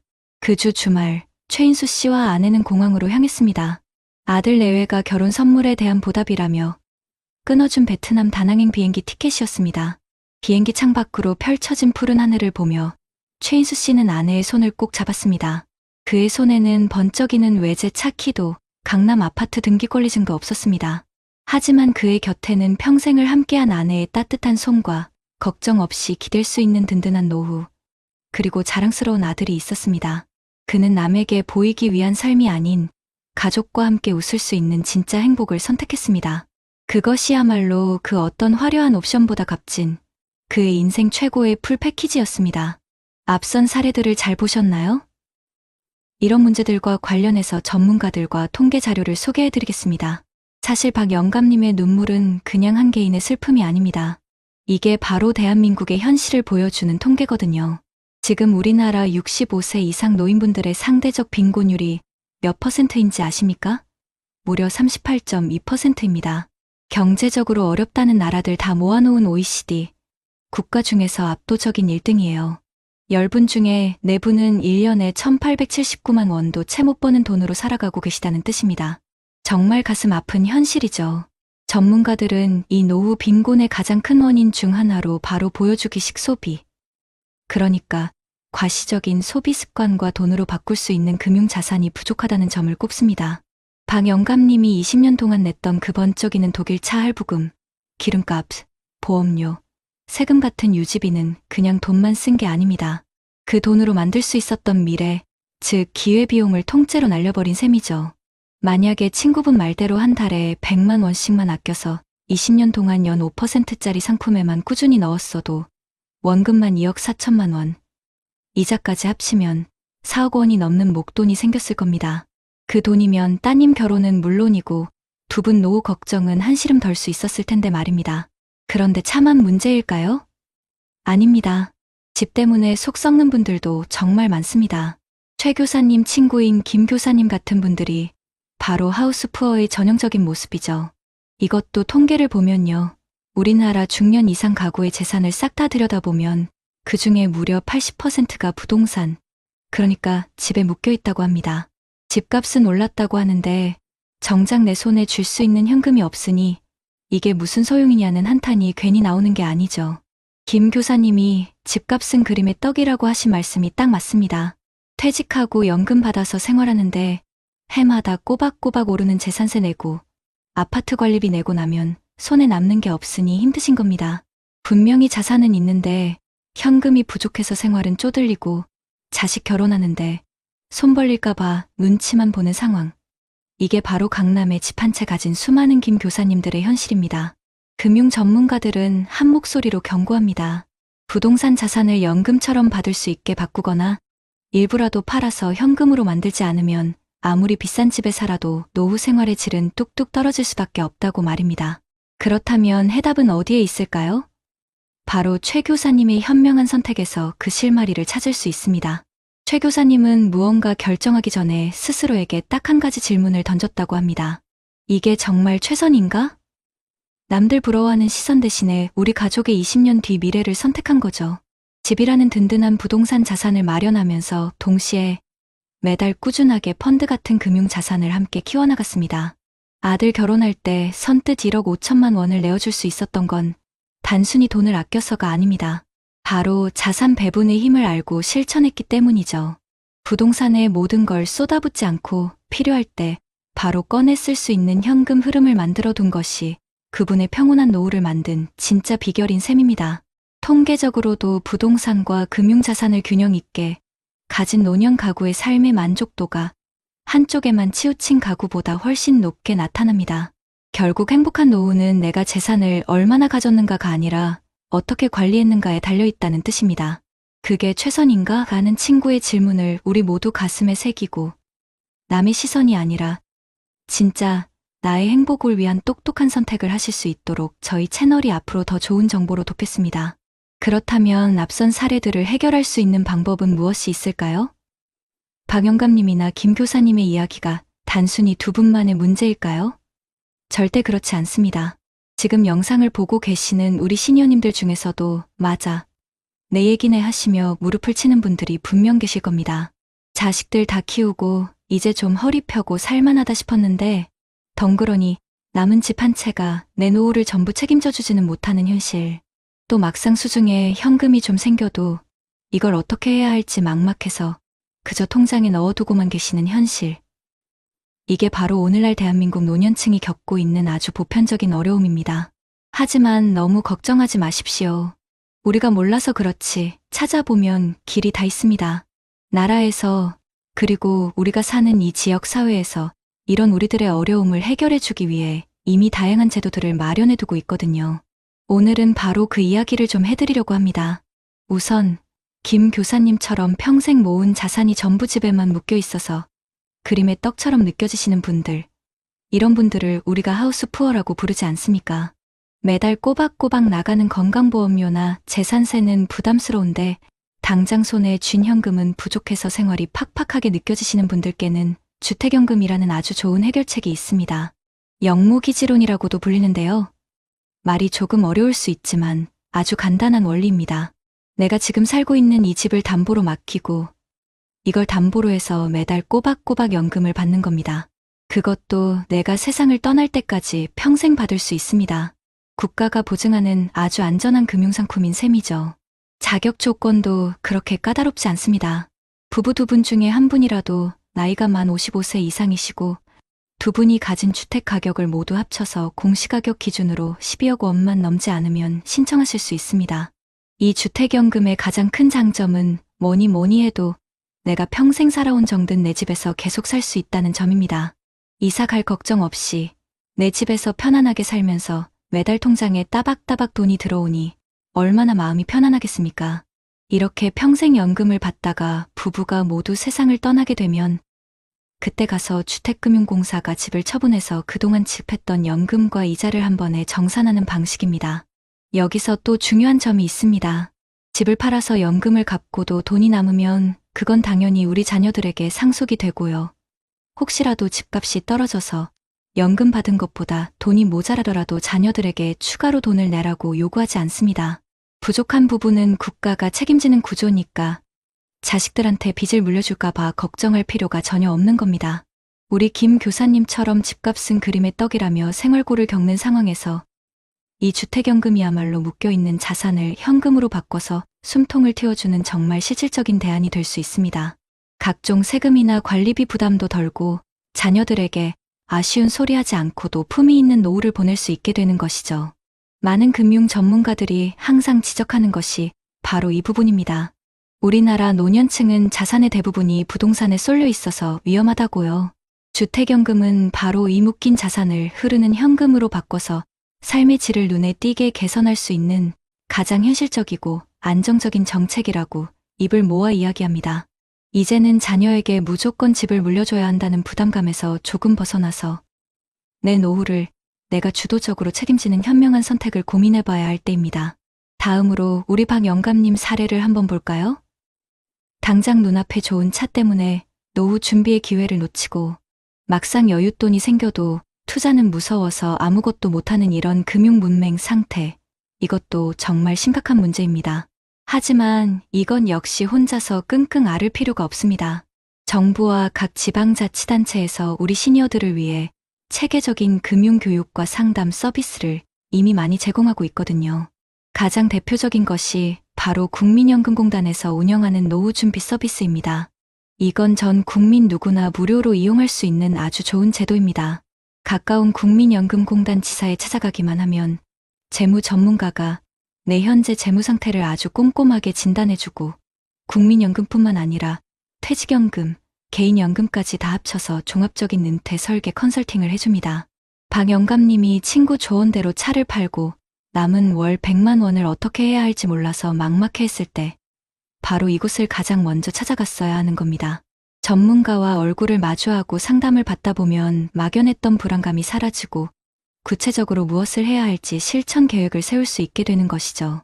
꼭 국민연금공단이 아니더라도 방법은 또 있습니다. 서울시의 50플러스 재단 같은 곳이나 각 지역마다 있는 인생임모 작지원센터 같은 곳에서도 우리 중장년층을 위한 다양한 교육을 많이 하는데요. 그 안에는 금융이나 자산관리 교육 프로그램이 필수적으로 들어있습니다. 보이스피싱 예방법 같은 아주 기초적인 금융 상식부터 시작해서 은퇴 후에 새로운 일자리를 구하거나 창업할 때 필요한 자금 관리법, 그리고 안정적인 노후를 위해서 내 자산을 어떻게 나누어 관리해야 하는지 포트폴리오를 짜는 방법까지 아주 실질적인 내용들을 가르쳐 줍니다. 우리 동네 행정복지센터나 시청, 구청 홈페이지에만 들어가 봐도 이런 교육 과정 정보를 쉽게 찾아보실 수 있습니다. 자산관리 전문가들은 노후 준비의 첫걸음은 무작정 아끼고 절약하는 것이 아니라 현재 나의 재정 상태를 정확하게 아는 진단에서부터 시작된다고 강조합니다. 정부나 지자체에서 제공하는 이런 무료 상담 서비스야말로 내 돈 한 푼 안 들이고 전문가의 객관적인 진단과 처방을 받을 수 있는 최고의 기회 아니겠습니까? 작은 돈이라도 그냥 통장에 묵혀두는 것이 아니라 이 돈이 스스로 일하게 만드는 것, 즉 굴리는 것의 개념을 배우고 소액이라도 직접 투자를 해보면서 경험을 쌓는 것이 바로 금융 문맹에서 탈출하는 가장 확실한 방법입니다. 결국 박 영감님의 후회의 눈물이나 김 교사님의 답답한 한숨은 더 이상 두 군 개인만의 몫이 아닙니다. 국가가 마련해 둔 주택연금이라는 든든한 다리와 무료 금융교육이라는 친절한 안내자를 잘 활용하기만 한다면 우리 모두가 안정되고 품위 있는 노후를 맞이할 수 있습니다. 이제는 어떻게든 되겠지라는 막연한 마음은 잠시 내려놓으시고 조금 더 적극적으로 정부 정책의 문을 두드려보는 용기가 필요한 때입니다. 한평생 자식 위에 굽었던 허리, 거친 세월의 패인 손마디, 모든 것을 내어주고 빈둥지만 남은 줄 알았는데 해 저무는 창가에 비친 내 모습이 오늘따라 유난히 서럽습니다. 우리 어머님, 아버님, 방금 영상에서 보신 박 영감님과 김 교사님의 이야기가 어찌 남의 일처럼 들리시던가요? 평생을 바쳐 마련한 집 한 채가 도리어 내 노후의 발목을 잡는 무거운 짐이 되어버린 김 교사님의 답답한 한숨, 그리고 쌈짓돈 조금 손에 쥐었지만 어디로 가야 할지 몰라 망망대해에 홀로 선 돛담배처럼 위태롭기만 했던 박 영감님의 후회의 눈물, 그 두 분의 모습에서 혹 우리의 오늘을, 우리의 내일을 보지는 않으셨는지요. 한 분은 평생의 자부심이었던 집이라는 성에 갇혀 오도 가도 못하는 신세가 되셨고, 다른 한 분은 얕은 지식과 두려움에 사로잡혀 기회라는 싹을 스스로 꺾어버리고 말았습니다. 이처럼 상반된 상황에 놓여 있었지만 두 분의 마음속 깊은 곳에는 똑같은 그림자가 드리워져 있었습니다. 바로 어떻게 살아야 할까에 대한 막막함과 누구에게도 짐이 되고 싶지 않다는 무거운 책임감이었지요. 하지만 어머님, 아버님, 저는 오늘 이 이야기를 절망이 아닌 희망으로 마무리하고 싶습니다. 김 교사님께서 주택연금이라는 든든한 다리를 건너 묶여있던 집의 가치를 매달 따스한 생활비로 돌려받으며 비로소 웃음을 되찾으셨듯 박 영감님께서 용기를 내어 무료 금융교육의 문을 두드리고 작은 돈부터 스스로 굴리는 법을 배우며 자신감을 얻으셨듯 우리에게도 길은 있습니다. 우리가 흘린 땀과 눈물로 쌓아 올린 이 소중한 삶의 마지막 장을 더 이상 불안과 후회로 채우지 않았으면 좋겠습니다. 국가가 마련해준 제도들은 결코 어렵고 복잡한 남의 이야기가 아닙니다. 그것은 바로 평생을 성실하게 살아온 우리 부모님들의 어깨를 가만히 다독여주기 위한 최소한의 예의이자 마지막 선물이니까요. 내가 평생을 바쳐 일군 이 집이 이제는 나를 위해 따스한 품을 내어주는 마지막 효도와도 같은 주택연금을 통해 든든한 버팀목이 되어줄 수 있습니다. 자식들에게 손 벌리지 않고도 정든 내 집에서 편안하게 살아가며 매달 꼬박꼬박 들어오는 연금으로 사고 싶었던 옷 한 벌, 드시고 싶었던 음식 하나 마음 편히 누리는 행복, 그것이 바로 우리가 마땅히 누려야 할 권리입니다. 평생 돈 무서운 줄만 알고 은행에 넣어두기만 했던 그 소중한 노후 자금이 나라에서 알려주는 친절한 금융교육이라는 나침반을 만나 잃어버렸던 길을 찾고 스스로 몸집을 불려나가는 기쁨을 맛볼 수도 있습니다. 더 이상 모른다는 두려움 뒤에 숨지 마십시오. 작은 용기 하나만 내면 내 피 같은 돈을 지키고 야무지게 불려나갈 지혜를 얻을 수 있습니다. 어머님, 아버님, 이제는 자식들 걱정은 조금 내려놓고 온전히 나 자신을 위한 현명하고 용감한 선택을 하실 때입니다. 지난 세월, 굽이굽이 참으로 고생 많으셨습니다. 거울 속에 비친 주름진 얼굴과 희끗희끗한 머리카락은 패배의 흔적이 아니라 한 시대를 온몸으로 살아내신 위대한 훈장입니다. 그 찬란한 훈장에 어울리는 존경받아 마땅한 노후를 스스로에게 선물하십시오. 오늘 저희가 알려드린 방법들이 그 길을 밝히는 작은 등불이 되기를 진심으로 소망합니다. 어머님, 아버님의 황혼이 쓸쓸한 해 질녘이 아니라 세상 가장 아름답고 찬란한 노을빛으로 물들기를 저희가 항상 곁에서 응원하겠습니다. 부디 오늘보다 내일 더 행복하십시오. 진심으로 사랑하고 존경합니다. 얼마 전 경기도에 사는 한 50대 가장이 고등학생 아들이 친구와 나누는 통화를 듣고 가슴이 철렁 내려앉았다고 합니다. 행복이 뭐냐는 질문에 1초의 망설임도 없이 그냥 통장에 돈 5억 있는 거 라고 답했다는 겁니다. 자식에게 가난을 물려주지 않으려고 밤낮 없이 희생한 우리의 세월이 결국 아이들에게 이런 가치관을 심어준 걸까요? 만약 이 문제를 그냥 방치하신다면 10년 뒤 자녀와의 관계는 물론 우리의 노후까지 송두리째 흔들릴 수 있습니다. 오늘 영상 끝까지 보시면 왜 우리 아이들이 돈에 집착하게 됐는지, 그리고 가장 중요한 우리의 노후를 어떻게 지켜야 하는지 그 해답을 얻게 되실 겁니다. 여러분은 혹시 자식의 전화 한 통에 세상을 다 가진 듯 기쁘다가도 무심한 말 한마디에 심장이 쿵 하고 내려앉는 경험을 해보신 적 있으신가요? 평생을 자식 하나 잘 되라고 흙탕물마다 안고 달려왔는데 그 끝에서 우리가 마주하게 될 것이 따스한 밥상이 아닌 차가운 계산서일 수도 있다는 생각 혹시 해보셨습니까? 서울 변두리, 아직 새벽이 채 가시지 않은 희뿌연 어둠 속에서 가장 먼저 불을 밝히는 곳이 있었다. 기름 냄새와 고소한 젓갈 냄새가 뒤섞여 묘한 정겨움을 자아내는 순잔의 반찬, 쉰개의 봄. 여름, 가을, 겨울이 간판 위에 켜켜이 쌓이는 동안 박순자 여사의 손은 나무 껍질처럼 거칠고 투박해졌다. 매일 새벽 시린 물에 손을 담가 나무를 묻히고 생선을 조리면서도 그녀의 얼굴엔 고단함 대신 희미한 자부심이 서려 있었다. 아이고, 순자 언니, 오늘따라 장사가 더 잘 되네. 옆집 과일가게 최 사장이 사과 한 알을 건네며 너스레를 떨었다. 순자 여사는 주름진 눈가에 웃음을 가득 담고 손사래를 쳤다.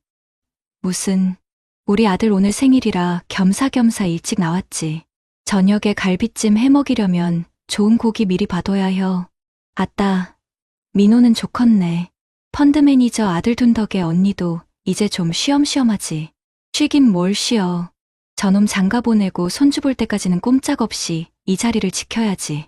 그래도 지가 번듯하게 커서 제 앞파림하고 사는 것만 봐도 배가 불러. 순자 여사에게 아들 민호는 세상의 전부였고 삶의 이유 그 자체였다. 남편이 일찍 세상을 뜨고 그녀는 여자의 몸으로 아들 하나 번듯하게 키우겠다는 일념 하나로 시장 바닥에 청춘을 묻었다. 자신의 옷 한 벌, 신발 한 켤레 사는 것은 사치였다.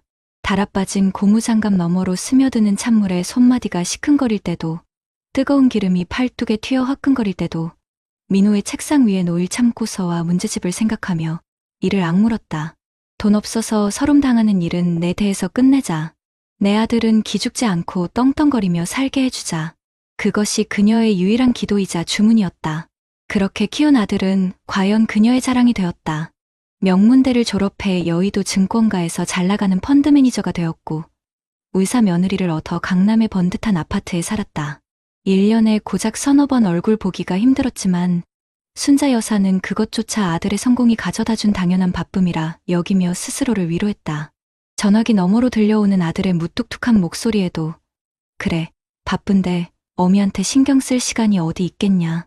밥 잘 챙겨 먹고 운전 조심해라라며 먼저 전화를 끊어주는 것이 그녀가 아들에게 베풀 수 있는 마지막 배려라 생각했다. 그날 저녁 순자 여사의 작은 가게 딸린 골방은 아침부터 고소한 냄새로 진동했다.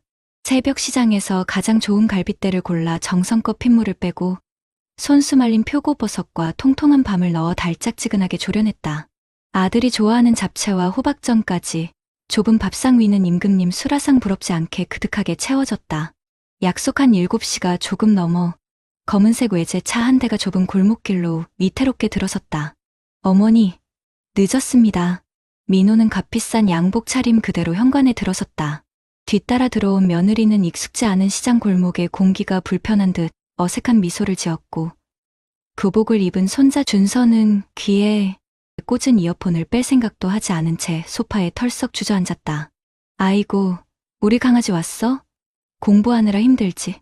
순자 여사가 준서의 어깨를 토닥이자 준서는 귀찮다는 듯 몸을 살짝 비틀었다. 어색한 침묵 속에서 식사가 시작되었다. 순자 여사는 연신 아들과 손자의 밥그릇 위로 갈비찜을 옮겨주며 흐뭇한 미소를 지었다. 민호야, 이거 한 점 더 먹어봐라. 내가 어릴 때부터 내 갈비찜을 제일 좋아했잖아. 알겠습니다, 어머니. 그만 주세요. 배불러요. 민호는 스마트폰으로 주식 시황을 확인하며 건성으로 대답했다. 그때였다. 준서가 입을 열었다. 아빠, 근데 우리 여기 언제까지 있어야 돼? 나 학원 숙제도 많단 말이야. 며느리가 조용히 준서의 옆구리를 찔렀지만 준서는 아랑곳하지 않았다. 할머니 생신도 아니고 아빠 생일에 왜 굳이 여기까지 와서 일해야 하는지 모르겠네. 그냥 아빠 계좌로 50만 원 보내드리면 되는 거 아니야? 순간 밥상 위에 모든 공기가 얼어붙었다. 순자 여사의 얼굴에서 웃음기가 싹 가셨다. 민호는 그제야 스마트폰에서 눈을 떼고 아들을 나무랐다. 조준서, 무슨 말버릇이야. 할머니 앞에서. 아니, 뭐가 틀린 말이야? 할머니도 이렇게 힘들게 장사하지 마시고 그냥 이 가게 팔아서 그 돈으로 편하게 사시면 되잖아. 그 돈 우리 주시면 아빠가 2배로 불려줄 수도 있고 그게 서로한테 효율적인 거 아니냐고. 행복이라는 게 별거야? 그냥 통장에 돈 많고 하고 싶은 거 하고 가고 싶은 데 가는 거지. 순자 여사는 자신의 귀를 의심했다. 17살 손자의 입에서 나온 효율과 돈이라는 단어가 비수처럼 날아와 심장에 박혔다. 평생 돈에 쪼들리며 살아온 자신을 향한 모욕처럼 들렸다. 그녀가 더 충격을 받은 것은 아들 민호의 다음 행동이었다. 그는 아들을 호되게 꾸짖는 대신 곤란한 표정으로 순자 여사의 눈치를 살피며 나직하게 말했다. 조용히 못해? 그래도 할머니 성의가 있는데. 순자 여사의 온몸이 차갑게 식어내렸다. 새벽의 찬 공기, 끓는 기름, 저릿한 손목, 달아빠진 무릎. 아들을 위해 바친 그녀의 청춘과 인생이 고작 성이라는 두 글자로 전락하는 순간이었다. 평생 자식에게 가난을 물려주지 않으려 발버둥 쳤던 세월이 결국 돈이 행복의 전부라고 믿는 괴물을 키워낸 것인가. 순자 여사는 조용히 자리에서 일어나 안방으로 들어갔다. 그리고 잠시 후 낡아서 바래고 모서리가 다 달아빠진 괴짝 하나를 들고 나왔다. 덜컹. 괴짝이 밥상 위에 놓이자 뽀얀 먼지가 피어올랐다. 순자 여사는 떨리는 손으로 괴짝의 뚜껑을 열었다. 그 안에는 누렇게 변색된 낡은 통장 수십 개가 빼곡히 들어차 있었다.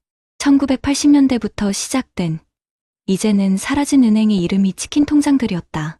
이게 다 뭡니까, 어머니? 민호가 의아한 표정으로 묻자 순자 여사는 가장 낡은 통장 하나를 집어들었다.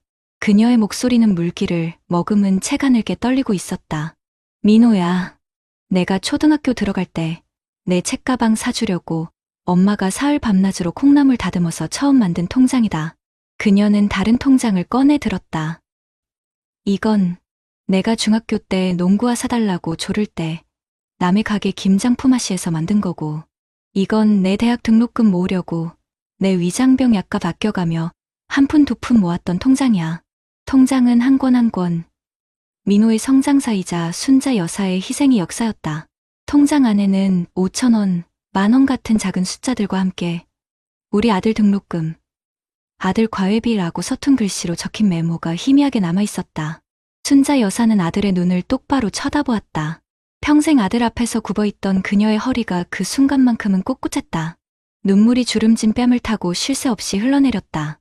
민호야, 이 통장들에는 단순히 돈만 들어있는 게 아니야.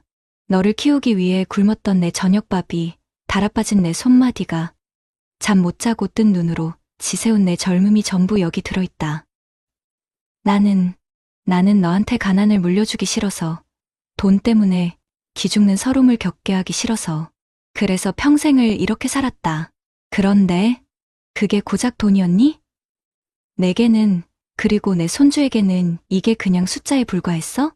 순자 여사의 절규 섞인 물음이 좁은 방 안을 울렸다. 그것은 아들을 향한 원망이자 자기 자신을 향한 처절한 후회였다. 민호는 아무 말도 할 수 없었다.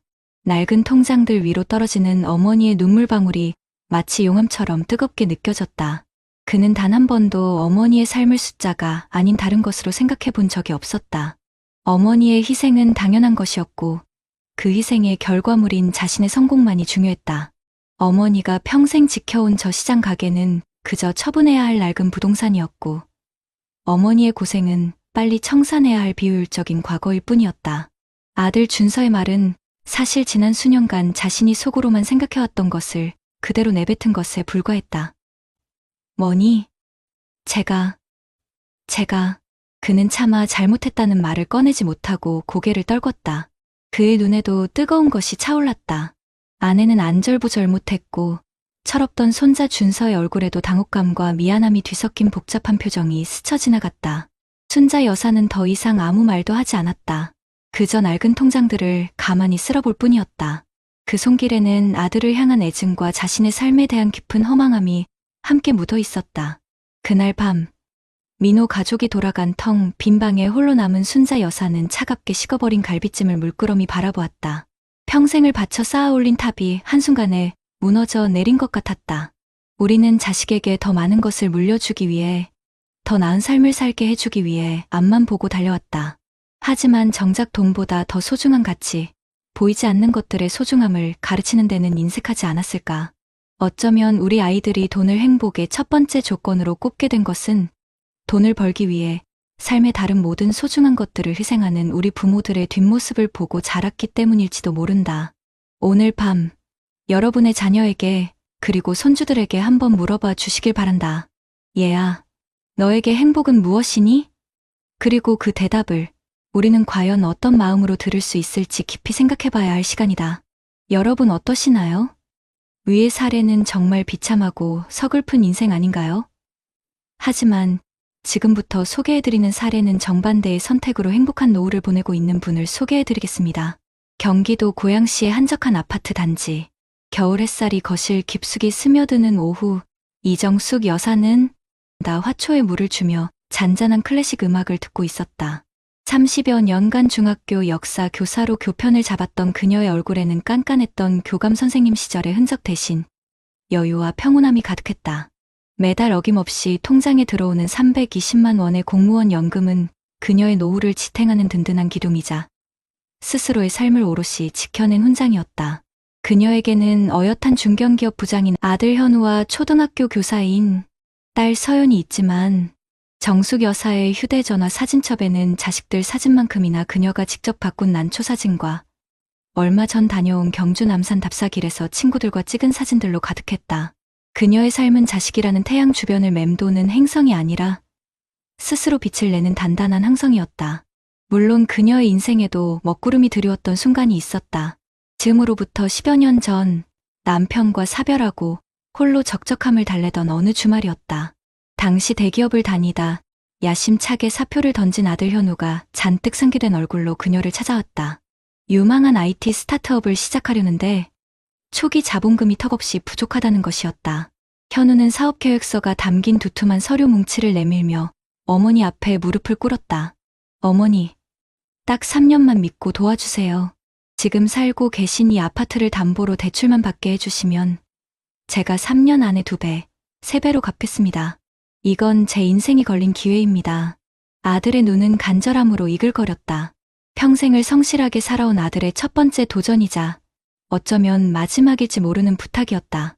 남편의 숨결이 묻어있는 이 집, 자신의 노후가 담보 잡힐 수도 있다는 불안감이 엄습했지만 하나뿐인 아들의 미래가 꺾일 수도 있다는 생각에 가슴 한쪽이 아릿하게 저려왔다. 갈등은 생각보다 깊었다. 딸 서연까지 나서 엄마, 그래도 오빠 첫 사업인데 우리가 안 도와주면 누가 도와줘. 나도 적금 깨서 보탤게라며 아들을 거들었다. 현우는 날마다 찾아와 어머니를 설득했다. 옆집 철수 엄마는 가게까지 팔아서 아들 사업 자금 대줬다는데 어머니는 평생 그렇게 원칙만 따지시면서 저를 한 번도 제대로 믿어주신 적 없잖아요. 제가 실패할까봐 두려우신 겁니까? 아니면 어머니 노후가 더 중요하신 겁니까? 아들의 원망 섞인 외침은 정숙 여사의 심장을 날카롭게 파고들었다. 마치 자신이 자식의 앞길을 막는 이기적이고 냉정한 부모가 된 것만 같아 며칠 밤을 뜬 눈으로 지새웠다. 그녀의 마음속에서 수만 가지 생각이 천국과 지옥을 오갔다. 그래, 내가 평생 모은 게 이거 하나인데 아들 앞길을 위해 내줘야 하지 않을까. 아니야. 여기서 내가 무너지면 아들은 평생 부모에게 기대 사는 캥거루족이 될지도 몰라. 그녀는 며칠 고심한 끝에 아들과 딸을 조용히 불러 앉혔다. 그리고 떨리는 목소리로 하지만 단호한 눈빛으로 입을 열었다. 현우야, 서연아, 미안하다. 이 집은 너희 아버지와 나의 평생이 담긴 마지막 보루다. 그래서 내어줄 수가 없구나. 대신 내가 너희에게 물려주고 싶었던 건 돈이나 집이 아니었다. 어떤 시련이 닥쳐도 스스로의 힘으로 일어설 수 있는 단단한 의지와 지혜란다. 현우야, 내 힘으로 시작해봐라. 엄마는 돈 대신 너의 가능성을 믿고 멀리서 응원하마. 설령 실패하더라도 괜찮다. 그 실패가 너를 더 단단하게 만들어줄 테니. 현우는 결국 어머니는 절 못 믿으시는 거군요라는 차가운 말을 남기고 돌아섰다. 그 후 몇 년간 아들과의 관계는 서먹한 겨울처럼 얼어붙었다. 명절에도 겨우 얼굴만 비출 뿐 살가운 대화 한마디 오가지 않았다. 정숙 여사는 텅 빈 집을 홀로 지키며 자신의 선택이 옳았는지 수없이 되뇌고 또 되뇌었다. 내가 너무 모질었던 걸까? 자식을 향한 미안함과 자신의 선택에 대한 외로운 믿음 사이에서 그녀는 홀로 긴 시간을 견뎌내야만 했다. 전화위복의 순간은 5년이라는 시간이 흐른 뒤에야 찾아왔다. 작은 오피스텔에서 친구 2명과 시작했던 현우의 회사는 수많은 위기 속에서도 조금씩 성장의 업계에서 자리를 잡아가고 있었다. 어버이날 저녁, 예고 없이 현우가 아내와 아이의 손을 잡고 정숙 여사의 집을 찾았다. 멋쩍게 머리를 긁적이며 들어선 현우는 그녀 앞에 작은 카네이션 화분과 함께 낡은 통장 하나를 내밀었다. 그가 처음 사업을 시작할 때 만들었던 마이너스로 시작해 이제는 제법 두둑해진 통장이었다. 어머니, 그때 제가 정말 철이 없었습니다. 만약 그때 어머니께서 아파트를 담보로 제게 돈을 주셨다면 저는 아마 그 돈을 믿고 안일하게 사업하다 다 말아먹었을 겁니다. 아무것도 기댈 곳이 없다는 절박함이 저를 여기까지 오게 만들었습니다. 저를 냉정하게 밀어내 주신 것이 실은 가장 큰 믿음이고 사랑이었다는 걸 이제야 깨달았습니다. 정말 감사합니다. 어머니, 아들의 진심 어린 고백에 정숙 여사는 그만 참았던 눈물을 터뜨리고 말았다. 길고 외로웠던 믿음의 시간이 마침내 보상받는 순간이었다. 그녀가 지켜낸 것은 단순히 낡은 아파트 한 채가 아니었다. 그것은 자식이 온전히 독립된 어른으로 성장할 수 있도록 지켜봐주고 기다려준 부모의 사랑이었고, 스스로의 노후를 책임지며 자식에게 당당할 수 있었던 한 인간의 존엄성이었다. 오늘 정숙 여사는 아들 현우가 보내준 제주도 호텔 숙박권으로 겨울 여행을 떠날 채비를 하고 있었다. 짐을 챙기는 그녀에게 딸 서연에게서 영상통화가 걸려왔다. 엄마, 여행 준비 잘 돼가? 우리 주말에 엄마 집에 가서 김치 냉장고 청소 싹 해놓을게. 맛있는 거 많이 드시고 푹 쉬다 오세요. 화면 너머로 손주 녀석이 할머니, 사랑해요 라며 손하트를 날린다. 정숙 여사는 환하게 웃으며 답했다. 알았다, 요 녀석들. 너희도 주말 잘 보내고. 엄마는 너희가 이렇게 제 앞가림 잘하고 사는 것만 봐도 배가 부르다. 전화를 끄는 그녀는 창밖에 겨울 하늘을 바라보았다.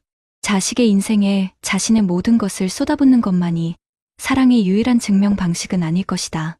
때로는 적당한 거리를 두고 스스로의 삶을 단단히 지켜내는 것이 자식과 나, 우리 모두를 위한 더 현명한 사랑일 수 있다. 여러분이 지금 자식에게 물려주기 위해 악착같이 지키고 있는 것은 과연 무엇인가?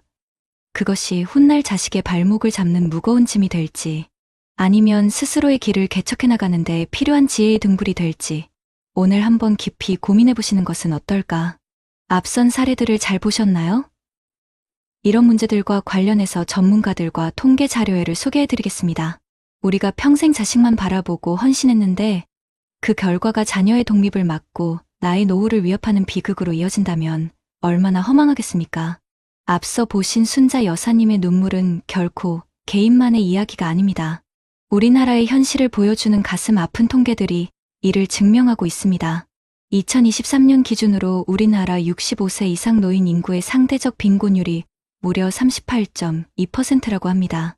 이건 경제협력개발기구 OECD 회원국 중에서 가장 높은 부끄러운 1위입니다. 노인 10분 중 4분 가까이가 가난에 시달리고 있다는 뜻이죠. 상황이 이렇다 보니 60세가 넘으신 분들 중 약 80%는 본인이나 배우자가 직접 생활비를 벌어야만 하는 실정입니다.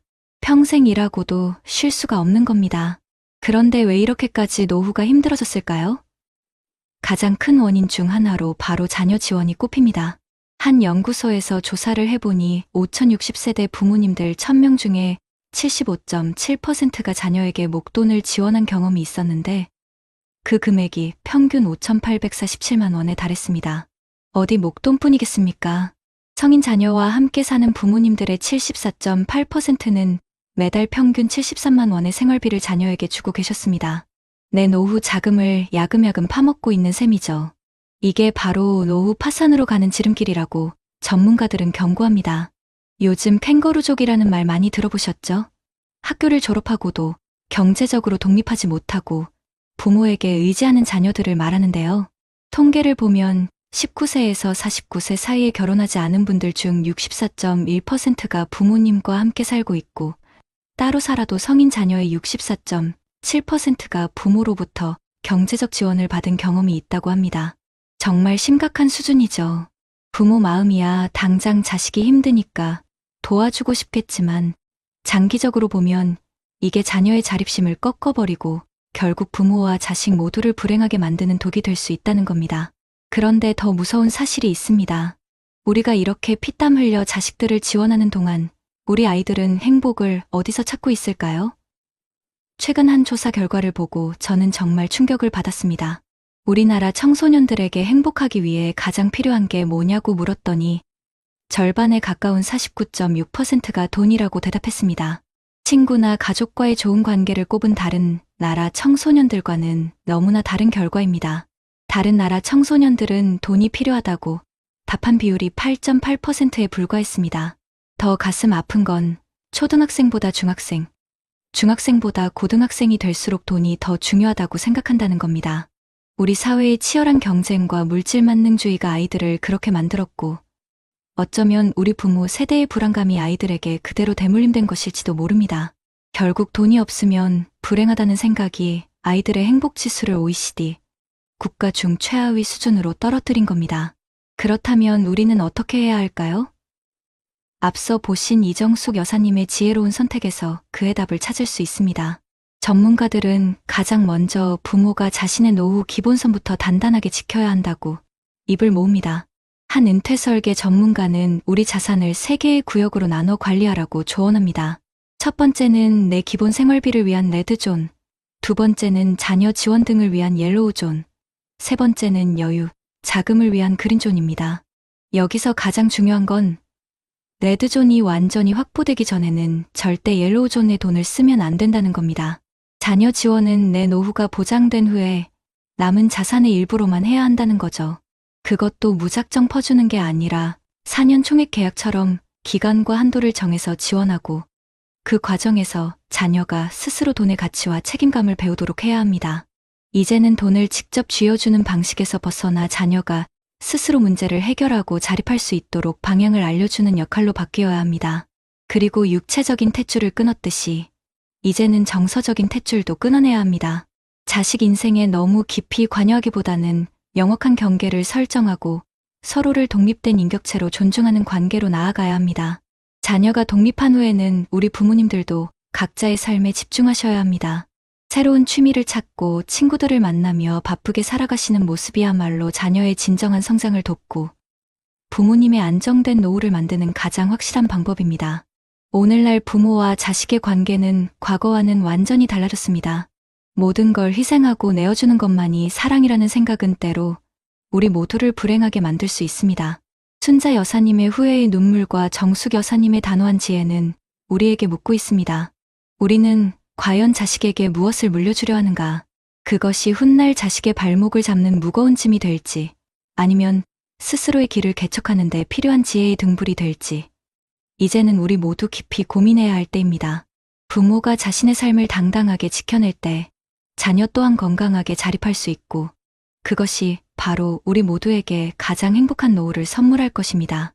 그렇다면 앞선 사례들을 해결할 수 있는 방법은 무엇이 있을까요? 사실 우리 사회는 순자 여사님이나 이정숙 여사님 같은 상황들을 마주하면서 많은 고민을 해왔고 그 결과 다양한 정책과 전문가들의 지혜가 쌓여왔습니다. 우선 부모님 세대가 자녀에게 모든 것을 쏟아붓고 나중에 경제적으로 힘들어지는 비극을 막기 위한 정책부터 이야기해볼까요? 국가는 우리 부모님들의 기본적인 삶을 보장하기 위한 여러 안전장치를 마련해두고 있어요. 가장 대표적인 것이 바로 최소한의 품위 유지를 위한 기초연금과 국민연금입니다. 만 65세 이상 어르신들 중에서 소득이 하위 70%에 해당하시면 매월 일정 금액을 정부에서 지원해드리는 기초연금 제도가 있고요. 이는 자녀에게 의존하지 않고도 최소한의 생활을 유지할 수 있도록 돕는 아주 기본적인 사회 안전망이라고 할 수 있습니다. 그리고 젊었을 때부터 꾸준히 납입해온 국민연금은 말할 것도 없이 노후에 가장 중요한 소득원이 되는 것이죠. 은퇴 후에도 사회생활이나 경제활동을 이어가고 싶은 어르신들을 위해서는 정부와 각 지자체에서 다양한 일하는 노후를 위한 노인 일자리 사업을 제공하고 있습니다. 공공시설에서 봉사활동을 하시거나 아이들 등하교를 돕는 일, 시니어 인턴십 같은 경력과 적성에 맞는 일을 통해 생활에 활력을 더하고 추가적인 소득도 얻으실 수 있습니다. 특히 이정숙 여사님처럼 집 한 채가 전 재산인 분들이 많으실 텐데요. 이럴 때 정말 유용한 제도가 바로 집으로 연금 받는 주택연금입니다. 소위 영모기지라고도 하죠. 내가 가진 집을 담보로 맡기고 평생 또는 일정 기간 동안 매월 연금을 받는 방식인데요. 자녀들에게 손 벌리지 않고도 안정적인 노후 생활비를 확보할 수 있는 아주 현명한 방법이라고 할 수 있습니다. 이제는 자녀 세대의 입장에서 건강한 독립을 지원하는 정책들도 살펴봐야겠죠. 부모님의 지원 없이는 혼자 힘으로 서기 힘든 이른바 캥거루족이라는 말도 이제는 익숙한데요. 이런 문제를 해결하고 자녀가 스스로의 힘으로 자립할 수 있도록 정부는 청년 세대를 위한 다양한 지원책을 펼치고 있습니다. 청년들의 가장 큰 고민 중 하나가 바로 집 문제 아니겠어요? 그래서 주거 독립을 위한 청년 주거 지원 정책이 있습니다.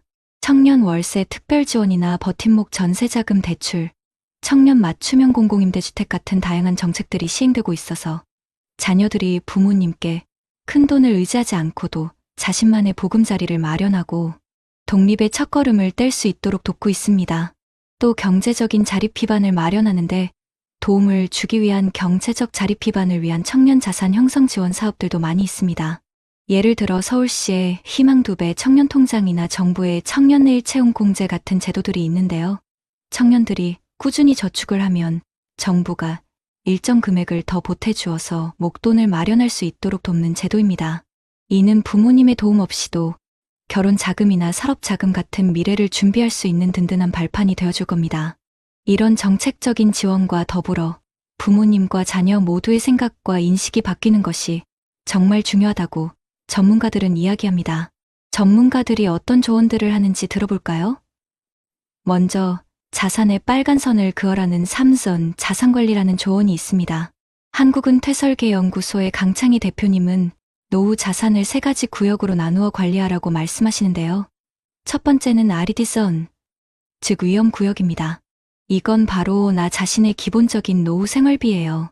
이 돈은 어떤 경우에도 절대로 자녀 지원을 위해서 사용해서는 안 되는 말 그대로 마지노선이라고 생각해야 합니다. 두 번째는 YLLOW선, 주의 구역인데요. 이건 자녀 지원을 위한 예비 자금입니다. 이 돈을 지원할 때도 언제까지, 총 얼마라는 명확한 원칙과 어쩌면 계약서처럼 서로 명시적인 약속을 하는 것도 필요합니다. 이렇게 해야 자녀의 무분별한 의존을 막고 자녀 스스로도 경제관념을 가지게 할 수 있습니다. 마지막으로 GREN선, 안전구역은요. 앞선 모든 것을 해결하고도 남는 여유 자산입니다. 이 자산으로는 자녀를 돕거나 아니면 사회에 환원하는 등 자유롭게 사용하시면 됩니다. 이렇게 자산을 명확하게 구분해 놓으면 부모님께서도 마음 편하게 노후를 보낼 수 있고 자녀들도 책임감을 가질 수 있겠죠. 또 하나의 중요한 조언은 바로 정서적 탯줄을 끊어라는 것입니다. 이건 경계 설정의 중요성을 의미하는데요. 전문가들은 부모님이 자녀의 삶에 지나치게 개입하는 것을 경계해야 한다고 한 목소리로 말합니다. 자녀가 성인이 되면 경제적인 지원뿐만 아니라 정서적으로도 독립된 인격체로 존중하고 명확한 경계를 설정해야 합니다.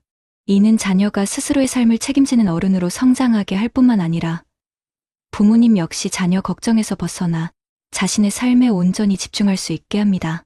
순자 여사님의 가슴 아픈 이야기와 이정숙 여사님의 현명한 선택은 우리 사회에 정말 중요한 질문을 던져줍니다.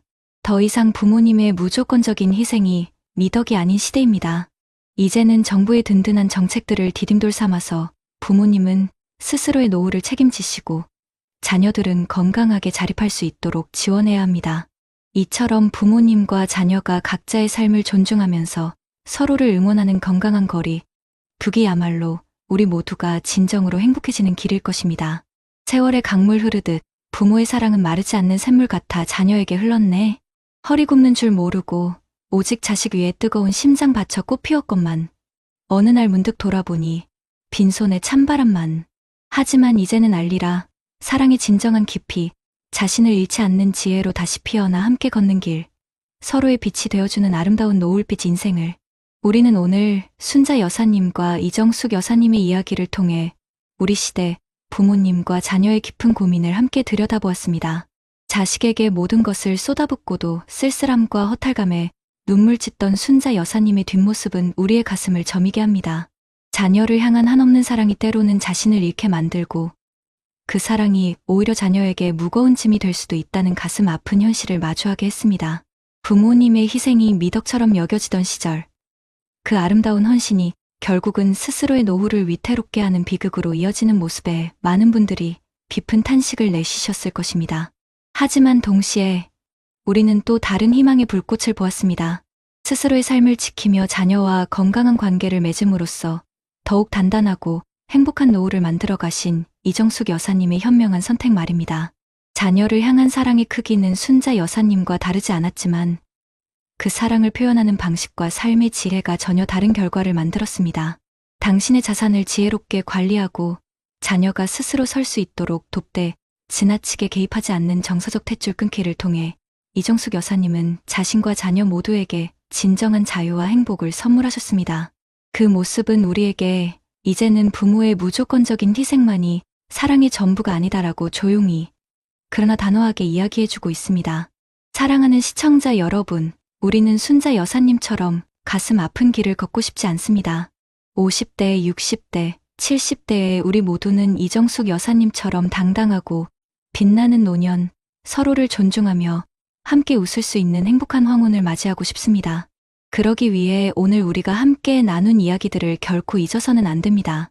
국가가 우리를 위해 마련해둔 든든한 사회 안전망, 즉 기초연금과 국민연금, 노인 일자리 사업, 그리고 집 한 채로 평생 연금을 받을 수 있는 주택연금과 같은 소중한 디딤돌을 적극적으로 활용해야 합니다.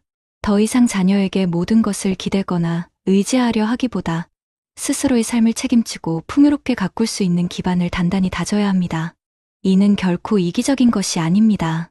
오히려 자녀에게 물려줄 수 있는 가장 값진 유산은 바로 걱정 없는 부모님의 행복한 미소이기 때문입니다.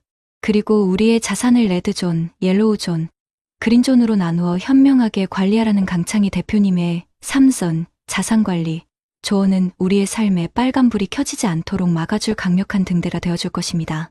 절대 건드려서는 안 될 나의 노후 생활비를 먼저 확보하는 것, 이것이야말로 우리 자신을 지키는 가장 기본적인 방패임을 잊지 마십시오.